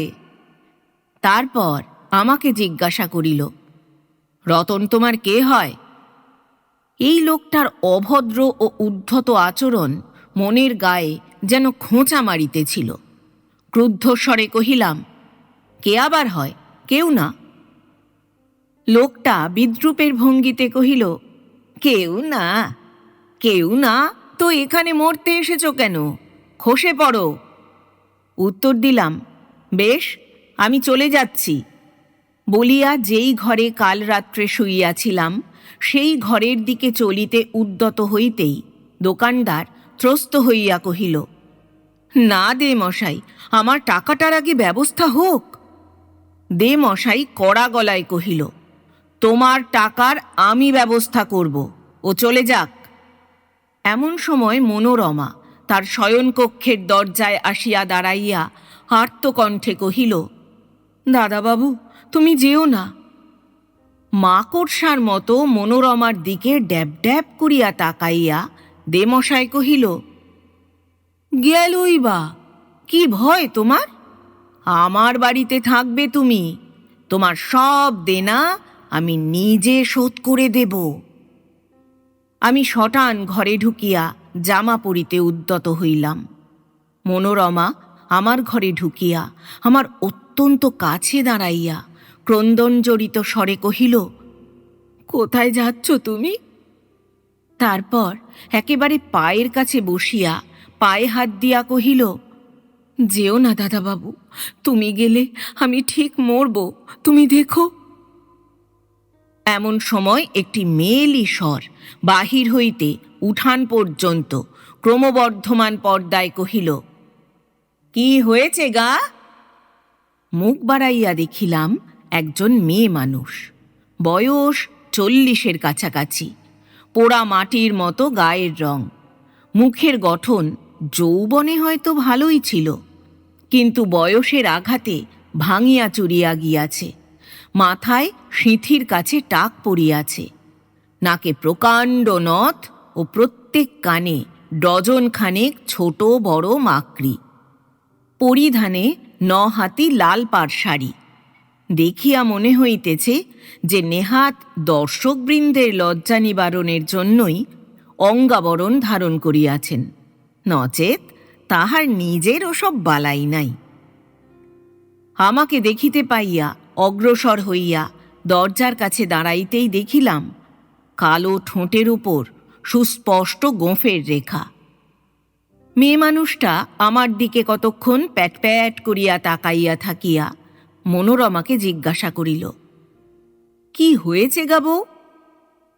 মনোরমা আমার দিক হইতে স্ত্রীলোকটির দিকে ফিরিয়া ডুকরাইয়া কাঁদিয়া উঠিয়া কহিল, ও কোথায় চলে গেছে দিদি?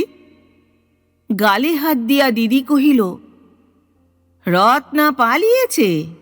ও, তাই বুঝি আমাদের মিনসে এখানে আসর জমাতে এসেছে? মজাটা দেখাচ্ছি একবার, বলিয়া বাহিরে গিয়া হাঁক দিয়া দেমশাইকে কহিল, এই মিনসে, এখানে কি হচ্ছে? দেমশাই তেমনিভাবে জবাব দিল, কি আবার হবে? রত্নার পাওনাদার টাকার জন্যে এসেছে, তার ব্যবস্থা করতে হবে না? স্ত্রীলোকটি দেমশাইয়ের জীবনসঙ্গিনী নিশ্চয়ই, নচেত এমন মধুর সম্ভাষণ পৃথিবীতে আর কোনো স্ত্রীলোকের কাছে পাওয়া সম্ভব কি? দেগিন্নি মুখ ভ্যাংচাইয়া কহিল, পাওনাদার ওর ব্যয় কি না, তাই তার জন্যে মাথা টনটন করছে। যাও এখান থেকে। দেমশাই দোকানদারের দিকে তাকাইয়া কহিল, তোমার টাকার তাহলে আমি কিচ্ছু জানি না মল্লিকের পো, বলে দিলুম আমি। মল্লিকের পো জবাব দিতে না দিতেই দেগিন্নি জবাব দিল, মল্লিকের পোকে কিছু বলতে হবে না, তুমি যাও দেখি, যাও, বলিয়া দরজার দিকে হাত বাড়াইল। সার্কাসে খেলোয়াড়ের চাবুকের ইঙ্গিতে হিংস্র জানোয়ারের মতো দেমশাই সুরসুর করিয়া ঘর হইতে বাহির হইয়া গেল। মল্লিকের পো মুখখানি মলিন করিয়া দেগিন্নিকে কহিল, গিন্নিমা, আমার ব্যবস্থা তাহলে কি হবে? তাহাকে ধমকাইয়া দেগিন্নি কহিল, তোমার ব্যবস্থা হচ্ছে বাপু, তুমি বসো। বলিয়া ঘরে আসিতেই মনোরমা কান্নার সুরে কহিল, আমার কি হবে দিদি? কি আর হবে, দুদিন সবুর কর, রত্না আসে ভালোই, না হলে। আমার দিকে তাকাইয়া কহিল, এই লোকটিকে তো চিনতে পারলুম না বউ। মনোরমা কহিল, উনি আমার দাদা বাবু। বিস্মিত কণ্ঠে দেগিন্নি কহিল, তোমার নিজের দাদা? মনোরমা ঘাড় নাড়িয়া কহিল, না, গায়ের সম্পর্কে দাদা। ওহ, তাই? বলিয়া দেগিন্নি যে কি সিদ্ধান্ত করিল তা সেই জানে। তারপর আমাকে কহিল, তা বাপু, মনোরমার যখন তুমি আপনার লোক, তখন তোমারই তো সব ব্যবস্থা করে দেওয়া উচিত। আমি জবাব দিলাম, আমি কি করব? আমার টাকা কড়ি যা ছিল রতন নিয়ে পালিয়েছে। তাই নাকি? তা আর কিচ্ছু নেই সঙ্গে? তারপর আমার সোনার বোতামগুলার দিকে আঙুল বাড়াইয়া কহিল, ওই যে সোনার বোতাম রয়েছে, দাও দেখি ওগুলো। আমি একটু ইতস্তত করিতেছিলাম, কারণ সোনার বোতামগুলি আমার শেষ সম্বল। বাসনা ছিল ওইগুলি বিক্রয় করিয়া কিছু কাপড় চোপড় ও বাড়ি ফিরিবার খরচ সংগ্রহ করিব। কিন্তু দেগিন্নি একেবারে সাংঘাতিকভাবে কাছে আসিয়া দাঁড়াইয়া কহিল, দাও বাপু, দাও, চোখের সামনে এই বিপদ দেখে কি করে যে সোনার বোতাম পরে ফতমি করছো তাই দেখে আশ্চর্য হচ্ছি। দেগিন্নির ভাব দেখিয়া মনে হইল নিজে না খুলিয়া দিলে সেই জোর করিয়া খুলিয়া লইবে। বোতামগুলি জামা হইতে খুলিবা মাত্র দেগিন্নি ছোঁ মারিয়া কাড়িয়া লইল। তারপর বাহিরে গিয়া দোকানদারকে কহিল, এসো আমার সঙ্গে, তোমার টাকা আমি মিটিয়ে দিচ্ছি। বলিয়া দুইজনেই বাহির হইয়া গেল। সভয়ে মনোরমাকে জিজ্ঞাসা করিলাম, টাকা দেবে তো? মনোরমা ঘাড় নাড়িয়া অভয় দিল। দেনা শোধ হয়েও যদি কিছু বাঁচে তা বোধহয় আর দেবে না, নয়? মনোরমার জবাব মিলিল না।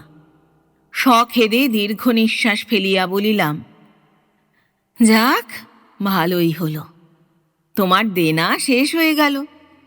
এরপর বোধহয় আমার যাওয়াতে তোমার আপত্তি হবে না, না মনোরমা? মনোরমা উদাস দৃষ্টি মুহূর্তের জন্য আমার উপর রাখিয়া অন্যদিকে মুখ ফিরাইল। আবার জিজ্ঞাসা করিলাম, কি বলো, যাব? মনোরমা শুষ্ক কণ্ঠে কহিল, যান। তা ভালো। মনে করিয়াছিলাম মনোরমা আবার কাঁদিয়া উঠিবে, আবার পায়ে ধরিয়া মিনতি করিবে, কিন্তু পরিষ্কারভাবে আমাকে যাইতে বলিয়া মনোরমা আমাকে নিরাশ করিল। ইহার পর যাইব না থাকিব তা ঠিক করিতে না পারিয়া পুনরায় জিজ্ঞাসা করিলাম, সত্যি বলছো তো?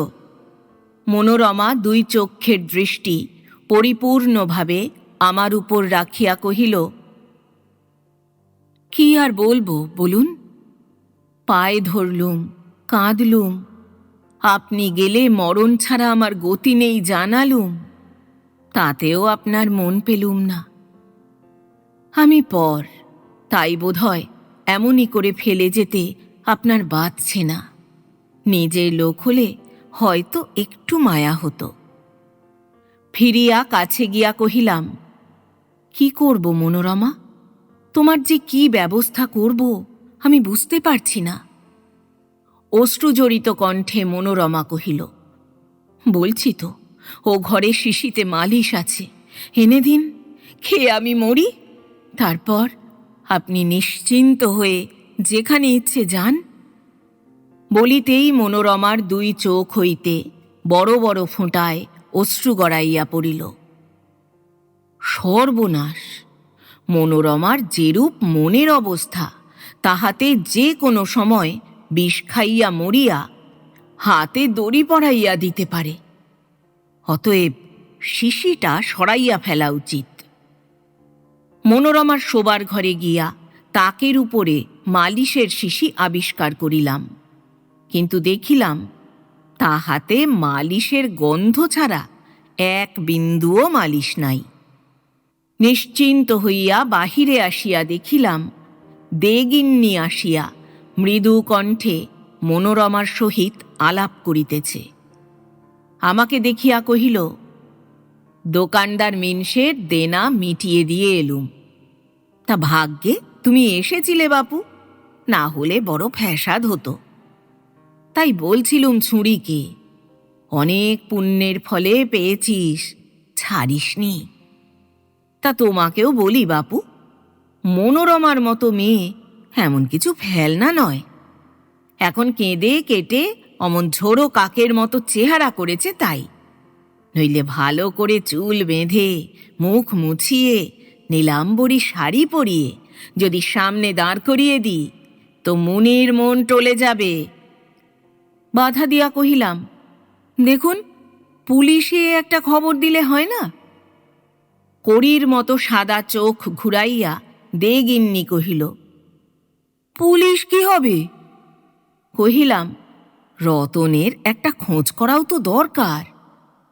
মনোরমার দিকে তাকাইয়া দেগিন্নি কহিল, হ্যাঁ বউ, সে ছোঁড়ার আর কি দরকার?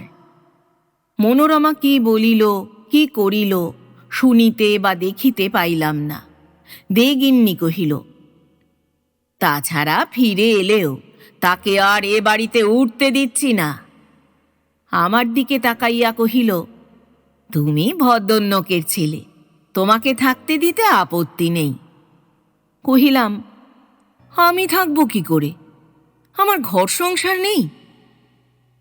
কালো মারি শুদ্ধ পান ও দোক্তার ছোপ লাগা দাঁত বাহির করিয়া হাসিয়া দেগিন্নি কহিল, থাকলেই বা ঘর সংসার, তা বলে কাচিমের মতো সারাক্ষণ পিঠে বয়ে বেড়াতে হবে নাকি? ঘর সংসার দেশে থাক, তুমি এখানে একটা চাকরি বাকরি জোগাড় করে নিয়ে থাকো। ঘর সংসারও থাকলো, বাস সংসারও থাকলো। এমন আমি ঢের দেখেছি বাপু, এতে কিছু দোষ নেই। মনোরমা এসব কথা শুনিয়া কি ভাবিতেছে কে জানে। হয়তো ভাবিতেছে আমি সায় দিতেছি। প্রতিবাদ করিয়া কহিলাম, কি যা তা বলছেন? মনোরমা আমার বোনের মতো। গায়ের সম্পর্কে বোন তো? দেখুন, ওসব কথা থাক। রতনকে একবার খোঁজ করতেই হবে। আমার অনেক টাকা নিয়ে সে পালিয়েছে। এখনো তাকে পাওয়া গেলে কিছু টাকা উদ্ধার হতে পারে।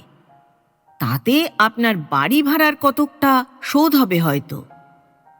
যুক্তিটা এবার দেগিন্নির মনে লাগিল। কহিল, তাই নাকি?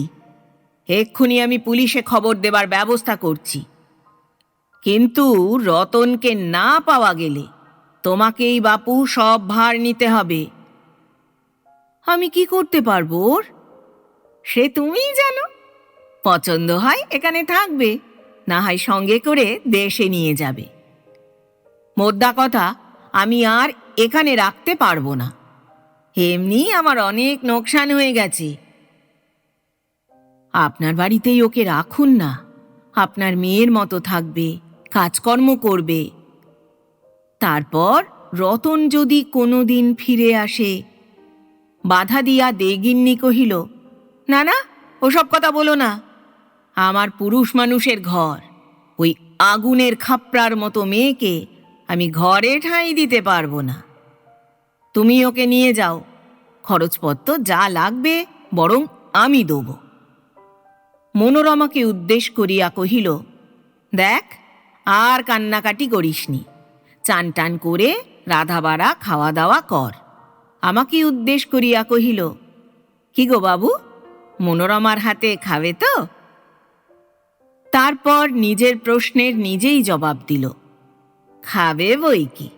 বামুনি হোক আর ভরচার্জি হোক, সুন্দরী মেয়ের হাতের রান্না না খেতে আজও কাউকে দেখলুম না। মনোরমার উদ্দেশ্যে কহিল, আমি এখনকার মতো চললুম বউ, আবার আসবো ওবেলা। দরজাটা বন্ধ করে দিবি, আয়। খাওয়ার পরে রতনের ঘরে ঢুকিয়া দেখিলাম রতনের বিছানায় ফর্সা চাদর পাতিয়া মনোরমা আমার শয়নের ব্যবস্থা করিয়াছে। বিনা আপত্তিতে শুইয়া পড়িয়া ভাবিতে লাগিলাম, দোকানদার মিথ্যা বলে নাই। রতনের গদি তো দখল করিয়াই বসিয়াছি। রতনের আসনে বসিয়া, রতনের থালায়, রতনের মনোরমার হাতের রান্না খাইয়া, রতনের বিছানায় মনোরমার রচিত শয্যায় শয়ন করিয়াছি। ইহার পর খাওয়া দাওয়া সারিয়া পান ও দোক্তার রসে ওষ্ঠাধর লাল টুকটুকে করিয়া এক পিঠ কালো চুলের উপর স্বল্প অবগুণ্ঠন টানিয়া মনোরমা যদি আমার পা টিপিতে বা মাথায় হাত বুলাইতে অথবা বক্ষের অতি সন্নিকটে বসিয়া সংসার খরচের ফিরিস্তি দিতে বসে, আশ্চর্য হইব না। কারণ রতনের বিরহ মনোরমাকে বিশেষ কাবু করিতে পারিয়াছে বলিয়া মনে হইতেছে না। মনোরমা যে কান্নাকাটি করিতেছে তাহা রতনের জন্য নহে, নিজের আশ্রয়হীনতার জন্য। আবার আশ্রয়ে জুটিলে বৃক্ষচ্যুত লতা যেমন পুরাতন বৃক্ষকে ভুলিয়া নূতন বৃক্ষকে অবলীলাক্রমে জড়াইয়া ধরে, তেমনি করিয়া তাহাকে জড়াইয়া ধরিবে। রাত্রে ঘুম হয় নাই। পীড়িত ও পয়জার পড়িতে পড়িতে ঘুমাইয়া পড়িয়াছিলাম। হঠাৎ কাহার ঠেলা খাইয়া জাগিয়া উঠিয়া দেখিলাম মনোরমা দুই চোখ ভয়ে ডাগর করিয়া চাপার স্বরে কহিতেছে, দাদাবাবু, পুলিশ এসেছে। চোখ মুছিতে মুছিতে বাহিরে আসিয়া দেখিলাম বারান্দায় মাদুরের উপর দারোগাবাবু বসিয়া আছেন। সামনে দে মশাই গলবস্ত্র ও যুক্তকর হইয়া দাঁড়াইয়া আছে এবং অদূরে দুইজন কনস্টেবল ও তাহাদের পশ্চাতে কতগুলা লোক দাঁড়াইয়া আছে। দারোগাবাবুকে দেখিয়া চেনা লোক বলিয়া মনে হইল। কোথায় কখন তাহাকে দেখিয়াছি স্মরণ করিবার চেষ্টা করিতে লাগিলাম। ইতিমধ্যে দারোগাবাবু দয়া করিয়া নিজেই চিনিয়া কহিলেন, আপনি এখানে থাকেন? আমাকে চিনতে পারছেন না? অপ্রতিভভাবে ঘাড় নাড়িলাম। দারোগাবাবু হাসিয়া কহিলেন, সেই যে সিটি কলেজে একসঙ্গে পড়তাম, আব্দুল গফর। মনে পড়িল, একসঙ্গে আইএ ক্লাসে পড়িয়াছিলাম। পূর্ববঙ্গে কোথায় বাড়ি। মেসে আমার কাছে প্রায়ই আসিত। চিনতে পেরেছি বলিয়া দেমশাই ও দর্শকবৃন্দকে বিস্ময়ে অভিভূত করিয়া দারোগাবাবুর কাছে গিয়া বসিলাম। গফর জিজ্ঞাসা করিল, কি ব্যাপার বলুন দেখি। সমস্ত বুঝাইয়া বলিতেই গফর কহিল, ওই মেয়েটি তবে রতনের। জবাব দিলাম, হ্যাঁ। ওকে একবার ডাকুন, গোটা কয়েক কথা জিজ্ঞেস করি। মনোরমাকে ডাকিয়া আনিলাম। কিন্তু গফর মনোরমাকে প্রশ্ন করিবে কি? হ্যাংলা কুকুর খাবারের ঠোঙার দিকে যেমন করিয়া তাকাইয়া থাকে, তেমনি ভাবে মনোরমার দিকে তাকাইয়া থাকিয়া ধ্যানস্থ হইয়া গেল। ঠেলা দিয়া কহিলাম, কি জিজ্ঞেস করবেন বলছিলেন যে? সম্বিত লাভ করিয়া গফর অপ্রতিভ কণ্ঠে কহিল, হ্যাঁ হ্যাঁ হ্যাঁ, এই যে। তদন্ত শেষ করিয়া গফর বলিল, আসুন না, বাড়িতে বসে থেকে কি করবেন? মৃদুকণ্ঠে কহিলাম, যেতে পারলেই তো বাঁচি, কিন্তু ওকে একলা রেখে যাই কি করে? মনোরমা যে আমাকে চোখের আড়াল করিতে চাহিবে না, সেই কথাটা চাপিয়া গেলাম। মুচকি হাসিয়া গফর কহিল, আচ্ছা, কাজ জুটিয়েছেন, কিন্তু কতদিন পাহারা দেবেন ওকে? যতদিন না রতন ফেরে। সে কি আর ফিরবে ভেবেছেন? তার ওপর যখন আবার চুরি করে পালিয়েছে। নিজে থেকে ফিরবে না বুঝতে পারছি, কিন্তু আপনারা খুঁজে বের করতে পারবেন না? পারবো না আমরা কি কখনো বলি? তবে আপনি বন্ধু লোক, আপনাকে ঠকানোটা ভালো দেখায় না। কথাটা কি জানেন? কলকাতা শহরে যদি কেউ গা ঢাকা দিতে চায়, তো পুলিশের পিতৃপুরুষেরও সাধ্য নেই তাকে খুঁজে বের করে। ডাক্তার রোগ অসাধ্য বললে আর উপায় কি? এখনই অবশ্য হাল ছাড়তে বলছি না, আমরা চেষ্টা করে দেখি। আচ্ছা, আজ আসি, আপনি বসে বসে পাহারা দিন, আবার দেখা হবে। দারোগা যাইতেই মনোরমা জিজ্ঞাসা করিল, দারোগাবাবু কি বললেন? বললেন রতনকে খুঁজে বের করবেন। মনোরমা বিষণ্ণ কণ্ঠে কহিল, খুঁজে আনলে আর আমার কি হবে? ওকে তো আবার চুরির দায়ে ধরে নিয়ে গিয়ে জেলে পুরবে। তোমার চিন্তা নেই, দারোগা আমার বন্ধু লোক, বললেই রতনকে ছেড়ে দেবে। রাত্রে আহার সারিয়া মনোরমাকে কহিলাম, আমার তাহলে ওই ঘরে বিছানাটা করে দাও। বলিয়া যেই ঘরে কাল রাত্রে শুইয়াছিলাম সেই ঘরের দিকে অঙ্গুলি নির্দেশ করিলাম। মনোরমা দৃঢ় কণ্ঠে কহিল, না, আমার শোবার ঘরে বিছানা করে দিয়েছি। বিস্মিত কণ্ঠে কহিলাম, তাহলে তুমি শোবে কোথায়? অবলীলাক্রমে মনোরমা কহিল, ওই ঘরেই। সভয় কহিলাম, তুমি কি পাগল হয়েছ মনোরমা? মনোরমা মুচকি হাসিয়া জবাব দিল, পাগল হইনি বলেই তো এই ব্যবস্থা করেছি। কাল রাত্রে একজন ফাঁকি দিয়ে পালিয়েছে। আজ যদি আপনি পালিয়ে যান? আমি তোমাকে কথা দিচ্ছি মনোরমা, তোমার একটা কিছু ব্যবস্থা না করে আমি যাব না। না দাদাবাবু, কারুর ওপর আমার আর বিশ্বাস নেই। যাকে বিশ্বাস করে বাপ মার আশ্রয় ছেড়েছিলাম, সেই ছেড়ে যেতে পারলে আর আপনি পারবেন না? দৃঢ় কণ্ঠে কহিল, যান, আপনি ওই ঘরেই শোনগে। আমার শোবার কথা ভাবছেন? আমি শোব না, সারা রাত্রি জেগে বসে আপনাকে পাহারা দেব। এমনি করিয়া 2 দিন কাটিয়া গেল। ইহার মধ্যে একদিন মনোরমাকে জিজ্ঞাসা করিলাম, আচ্ছা মনোরমা, যদি রতনকে না পাওয়া যায় তাহলে কি করবে ভাবছ? কোনো যন্ত্রের একটা স্ক্রু খুলিয়া পড়িয়া গেলে লোকে যেমন আরেকটি নতুন স্ক্রু বসাইয়া আবার যন্ত্রটিকে ব্যবহারযোগ্য করিয়া লয়, পুরাতনটির জন্য কোনো দুঃখ বোধ করে না, নূতনটার উপরেও বিশেষ মনোযোগ দেয় না, মনোরমাও তেমনি রতনের জায়গায় আমাকে বসাইয়া লইয়া সংসার যন্ত্র আবার সহজভাবে চালনা করিতে আরম্ভ করিয়াছে। আমি যে তাহার জীবনে একজন আগন্তুক, এই কথাটা সে আমল দিতেছে না। কাজেই আমার প্রশ্নের উত্তরে অনেক দিন একসঙ্গে ঘর সংসার করিতে করিতে গৃহস্থালী সংক্রান্ত কোনো প্রশ্নের উত্তরে মেয়েরা স্বামীকে যেমনভাবে জবাব দেয়, মনোরমা তেমনিভাবে কহিল, তুমি যা বলবে। কলকাতায় শুনেছি মেয়েদের জন্য অনেক আশ্রম আছে, সেখানে যেতে ইচ্ছে করে? মনোরমা নত মুখে কাজ করিতে করিতেই জবাব দেয়, আশ্রম টাশ্রমে আমি যেতে পারব না।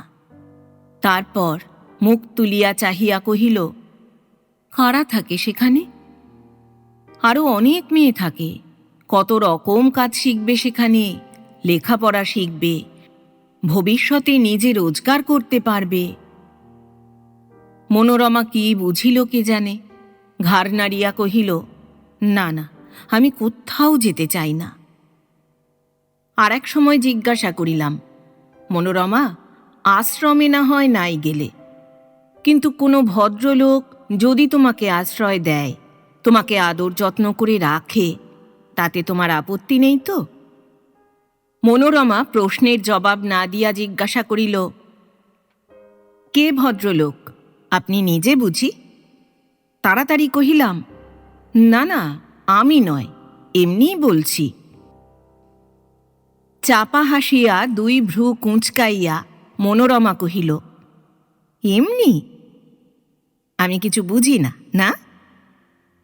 3-4 পরে একদিন সকালে বাহিরের দরজায় হাঁকাহাঁকি শুনিয়া বাহিরে আসিয়া দেখিলাম একজন কনস্টেবল দাঁড়াইয়া আছে।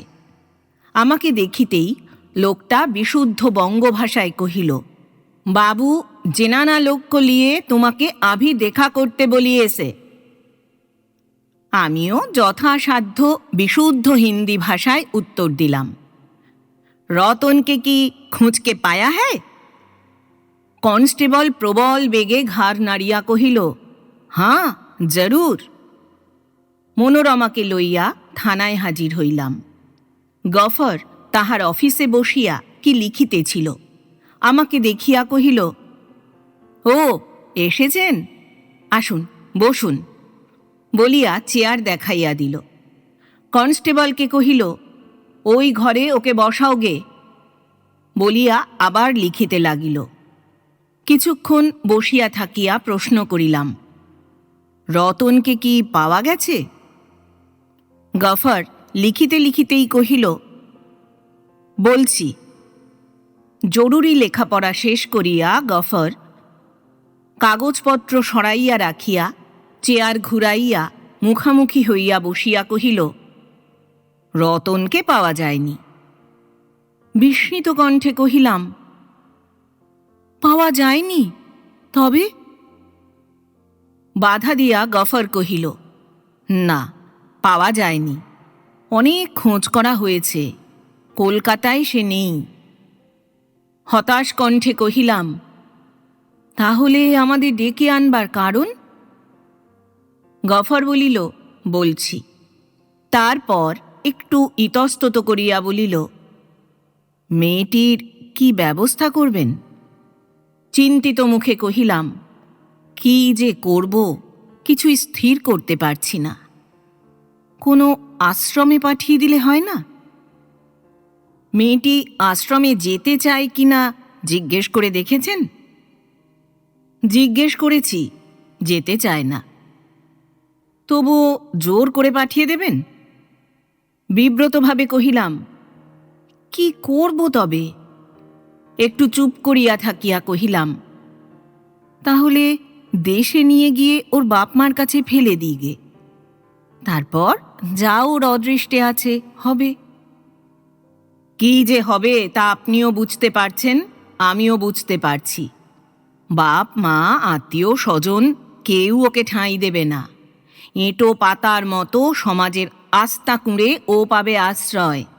সেখানে আবর্জনার মধ্যে থেকে পুরুষের লালসার রসদ জোগাতে জোগাতে ওর দেহ ও মন উঠবে বিষিয়ে। তারপর ঘেও কুকুরের মতো আস্তাকুরের পাশেই ও একদিন মরবে। গফর মিথ্যা বলে নাই। ছেলেবেলায় দেখিয়াছিলাম সৌরভী নামে একটা বুড়ি আমাদের গাঁয়ে ভিক্ষা করিতে আসিত। শুনিয়াছিলাম যৌবনে সে নাকি অপরূপ রূপসী ছিল। দেশের জমিদার ও ধনীরা কুকুরের মতো তাহার পিছু পিছু ফিরিত। তাহার একটু হাসি, একটু আদর কিনিবার জন্য লোকে ঘটি বাটি বেচিয়া, স্ত্রীর গহনা বন্ধক দিয়া অর্থ সংগ্রহ করিত এবং অর্থ না জুটিলে আত্মহত্যা করিত। তারপর একদিন সুখ স্বপ্নের মতো সৌরভীর যৌবন মিলাইয়া গেল এবং তাহার সঙ্গে সঙ্গে মিলাইয়া গেল প্রণয়ী ও ক্রেতার দল, দাস দাসী, ধন ও ঐশ্বর্য। শেষে দাঁড়ে দাঁড়ে লোকের শ্লেষের হাসির খোরাক জোগাইয়া সে ভিক্ষা করিত। গ্রামের প্রান্তে একটা ভাঙা ঘরে থাকিত। তারপর শ্রাবণ মাসের এক ঝড় বাদলের রাত্রে দেওয়াল চাপা পড়িয়া সৌরভী মরিয়া বাঁচিল এবং গ্রামের ডোমেরা সবটা টানিয়া নদীর ধারে ফেলিয়া দিয়া শেয়াল কুকুরের ভোজের ব্যবস্থা করিল। চিন্তিত মুখে কহিলাম, তাহলে কি করব আপনি বলুন। একটু চুপ করিয়া থাকিয়া গফর কহিল, একটা কথা আপনাকে বলতে চাই। আপনি আমার পুরনো বন্ধু বলেই বলতে সাহস করছি। আমি মনোরমাকে শাদী করতে চাই। অত্যন্ত আশ্চর্য হইয়া কহিলাম, সে কি মনোরমা?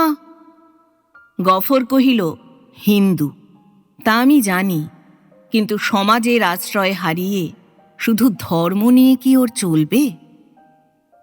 প্রশ্নের জবাব না দিয়া কহিলাম, কিন্তু মনোরমা? মনোরমার দৈহিক অবস্থা খুলিয়া বলিলাম। গফর কহিল, এই জন্যেই আরো জোর করে আমি আমার প্রস্তাব করছি। নীরব রহিলাম। গফর বলিতে লাগিল, ওর এখন সকলের চেয়ে বেশি দরকার নিজের আর ছেলের জন্য সমাজে আশ্রয় ও মর্যাদা। এই দুইই সে আমার কাছে পাবে। কিন্তু বাধা দিয়া কহিলাম, আপনার তো স্ত্রী আছেন। আছেন, কিন্তু তার কিছুমাত্র আপত্তি হবে না। একাধিক বিবাহ আমাদের ধর্মশাস্ত্রে ব্যবস্থা আছে। কহিলাম, বেশ, তার না আপত্তি হোক, আর একজনের আপত্তি হবে। সন্দিগ্ধ স্বরে গফর কহিল, কার? আপনার নাকি? না না, আমার নয়, দে মশাইয়ের। ওর আপত্তি হবে কেন? ওর অনেক টাকা পাওনা আছে রতনের কাছে। গফর কহিল, সেজন্যে আপনি ভাববেন না। প্রথমত, পুলিশের লোককে ও চটাতে সাহস করবে না। দ্বিতীয়ত, আমি রতনের ধার শোধ করে দেব। এমনকি বলেন তো আপনার টাকাও মিটিয়ে দিতে প্রস্তুত আছি। লোকটা যেরূপ মরিয়া হইয়া উঠিয়াছে তাহাতে বাধা দিয়া কোনো ফল হইবে না বুঝিলাম। তবুও কহিলাম, আপনি যে ওকে বিবাহ করবেন তার প্রমাণ কি? গফর কহিল, আপনি নিজের চোখে দেখে যাবেন। আমি কহিলাম, না না, আমি ওর মধ্যে থাকতে চাই না। বেশ, আমি প্রমাণ পাঠিয়ে দেব। কিন্তু মনোরমা রাজি হইবে কি? কে জানে, হয়তো প্রথমে কান্নাকাটি করিবে, শেষে নিরুপায় হইয়া রাজি হইবে, এবং আমি যে তাহাকে কাপুরুষের মতো নিরাশ্রয় ও নিরাত্মীয় অবস্থায় ফেলিয়া চলিয়া যাইতেছি, এই জন্য চিরজীবন আমাকে ধিক্কার দিবে। কিন্তু তাহাকে কোনো দিক হইতে কোনো বিষয়ে সাহায্য করিবার আমার সাহস আছে কি? ধর্ম ও সমাজের মুখের পানে তাকাইয়া সমর্থনের সংকেতটুকু পর্যন্ত পাইতেছি না। তাহার চেয়ে গফরের আশ্রয় রাখিয়া যাওয়াই মনোরমার পক্ষে মঙ্গল। এখানে মনোরমা মর্যাদা পাইবে, হয়তো স্নেহ ও ভালোবাসা পাইবে, এবং যে আশা তাহাকে সমাজ ও সংসার হইতে টানিয়া বাহিরে আনিয়াছে, তাহাও একদিন হয়তো সার্থক হইয়া উঠিবে। কহিলাম, আমাকে তাহলে কি করতে হবে? গফর কহিল, কি আর করবেন, বাড়ি চলে যান, আমি টাকা দিচ্ছি। দান আমি চাই না, ধার হিসাবে কিছু দিন, বাড়ি গিয়ে পাঠিয়ে দেব। দেশে ফিরিয়া আসিলাম। চাকুরি হয় নাই। সাবিত্রী কবচটি আসিবার সময় গঙ্গা গর্ভে বিসর্জন দিয়া আসিয়াছি। বলা বাহুল্য, রতন ও মনোরমা সংক্রান্ত কোনো কথা স্ত্রীকে জানাইলাম না। সুটকেস ও টাকার অন্তর্ধানের কারণ নির্দেশ করিয়া কহিলাম, যাবার সময় ট্রেনে ঘুমিয়ে পড়েছিলাম, চোরে চুরি করেছে। স্ত্রী গালে হাত দিয়া বিস্ময় ও ক্ষোভসূচক মুখভঙ্গি করিয়া কহিলেন, ঘুমিয়ে ঘুমিয়ে এতগুলো টাকা চোরের হাতে তুলে দিলে? এমন ঘুমের মুখে আগুন লাগে না? তারপর আমার মতো কাণ্ডজ্ঞানহীন অপদার্থের হাতে সারা জীবন জ্বলিয়া পুড়িয়া মরিতে সমর্পণ করার জন্য পরলোকগত পিতামাতার উদ্দেশ্যে গালিবর্ষণ করিতে লাগিলেন। দিন 10 পরে হিন্দু পত্রিকায় জনৈকা হিন্দু নারীর ধর্মত্যাগ প্রসঙ্গে একটি সংবাদ বাহির হইল। মনোরমা নামে একটি হিন্দু বিধবা মুসলমান ধর্ম গ্রহণ করিয়াছে। তাহার নূতন নাম মেহেরুন্নিসা বিবি। একজন সম্ভ্রান্ত মুসলমান যুবক তাহাকে বিবাহ করিয়াছে। অতঃপর সম্পাদক ক্ষয়িষ্ণু হিন্দু সমাজের জন্য যথারীতি মনস্তাপ করিয়াছেন এবং বিধবা বিবাহ আন্দোলন আরও সবেগে চালাইবার জন্য সমাজের নেতৃবর্গকে অনুরোধ করিয়াছেন।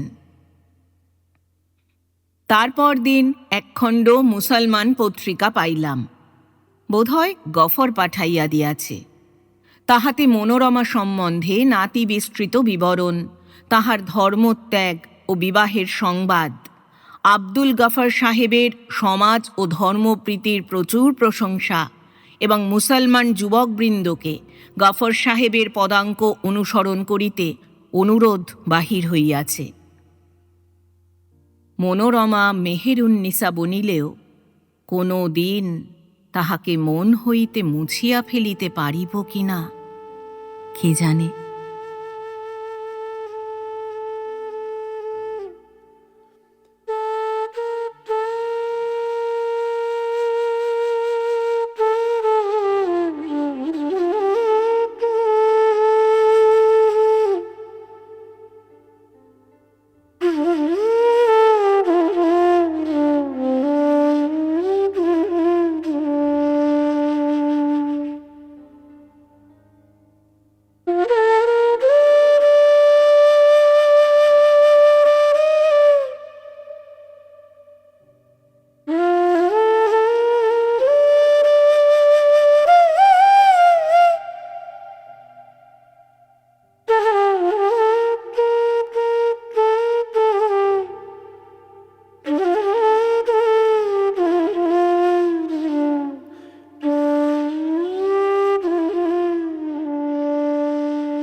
এতক্ষণ শুনলেন শ্রদ্ধেয়া লেখিকা অমলা দেবী রচিত একটি ছোট গল্প মনোরমা।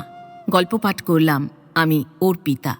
শব্দ নির্মাণ করেছেন সাহিত্য সমাহার চ্যানেলের আকাশ। প্রচ্ছদ এঁকেছেন মোনালিসা।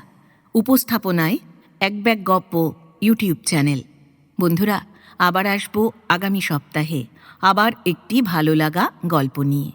আজ তাহলে বিদায় নিচ্ছি। সবাই ভালো থাকবেন, সুস্থ থাকবেন।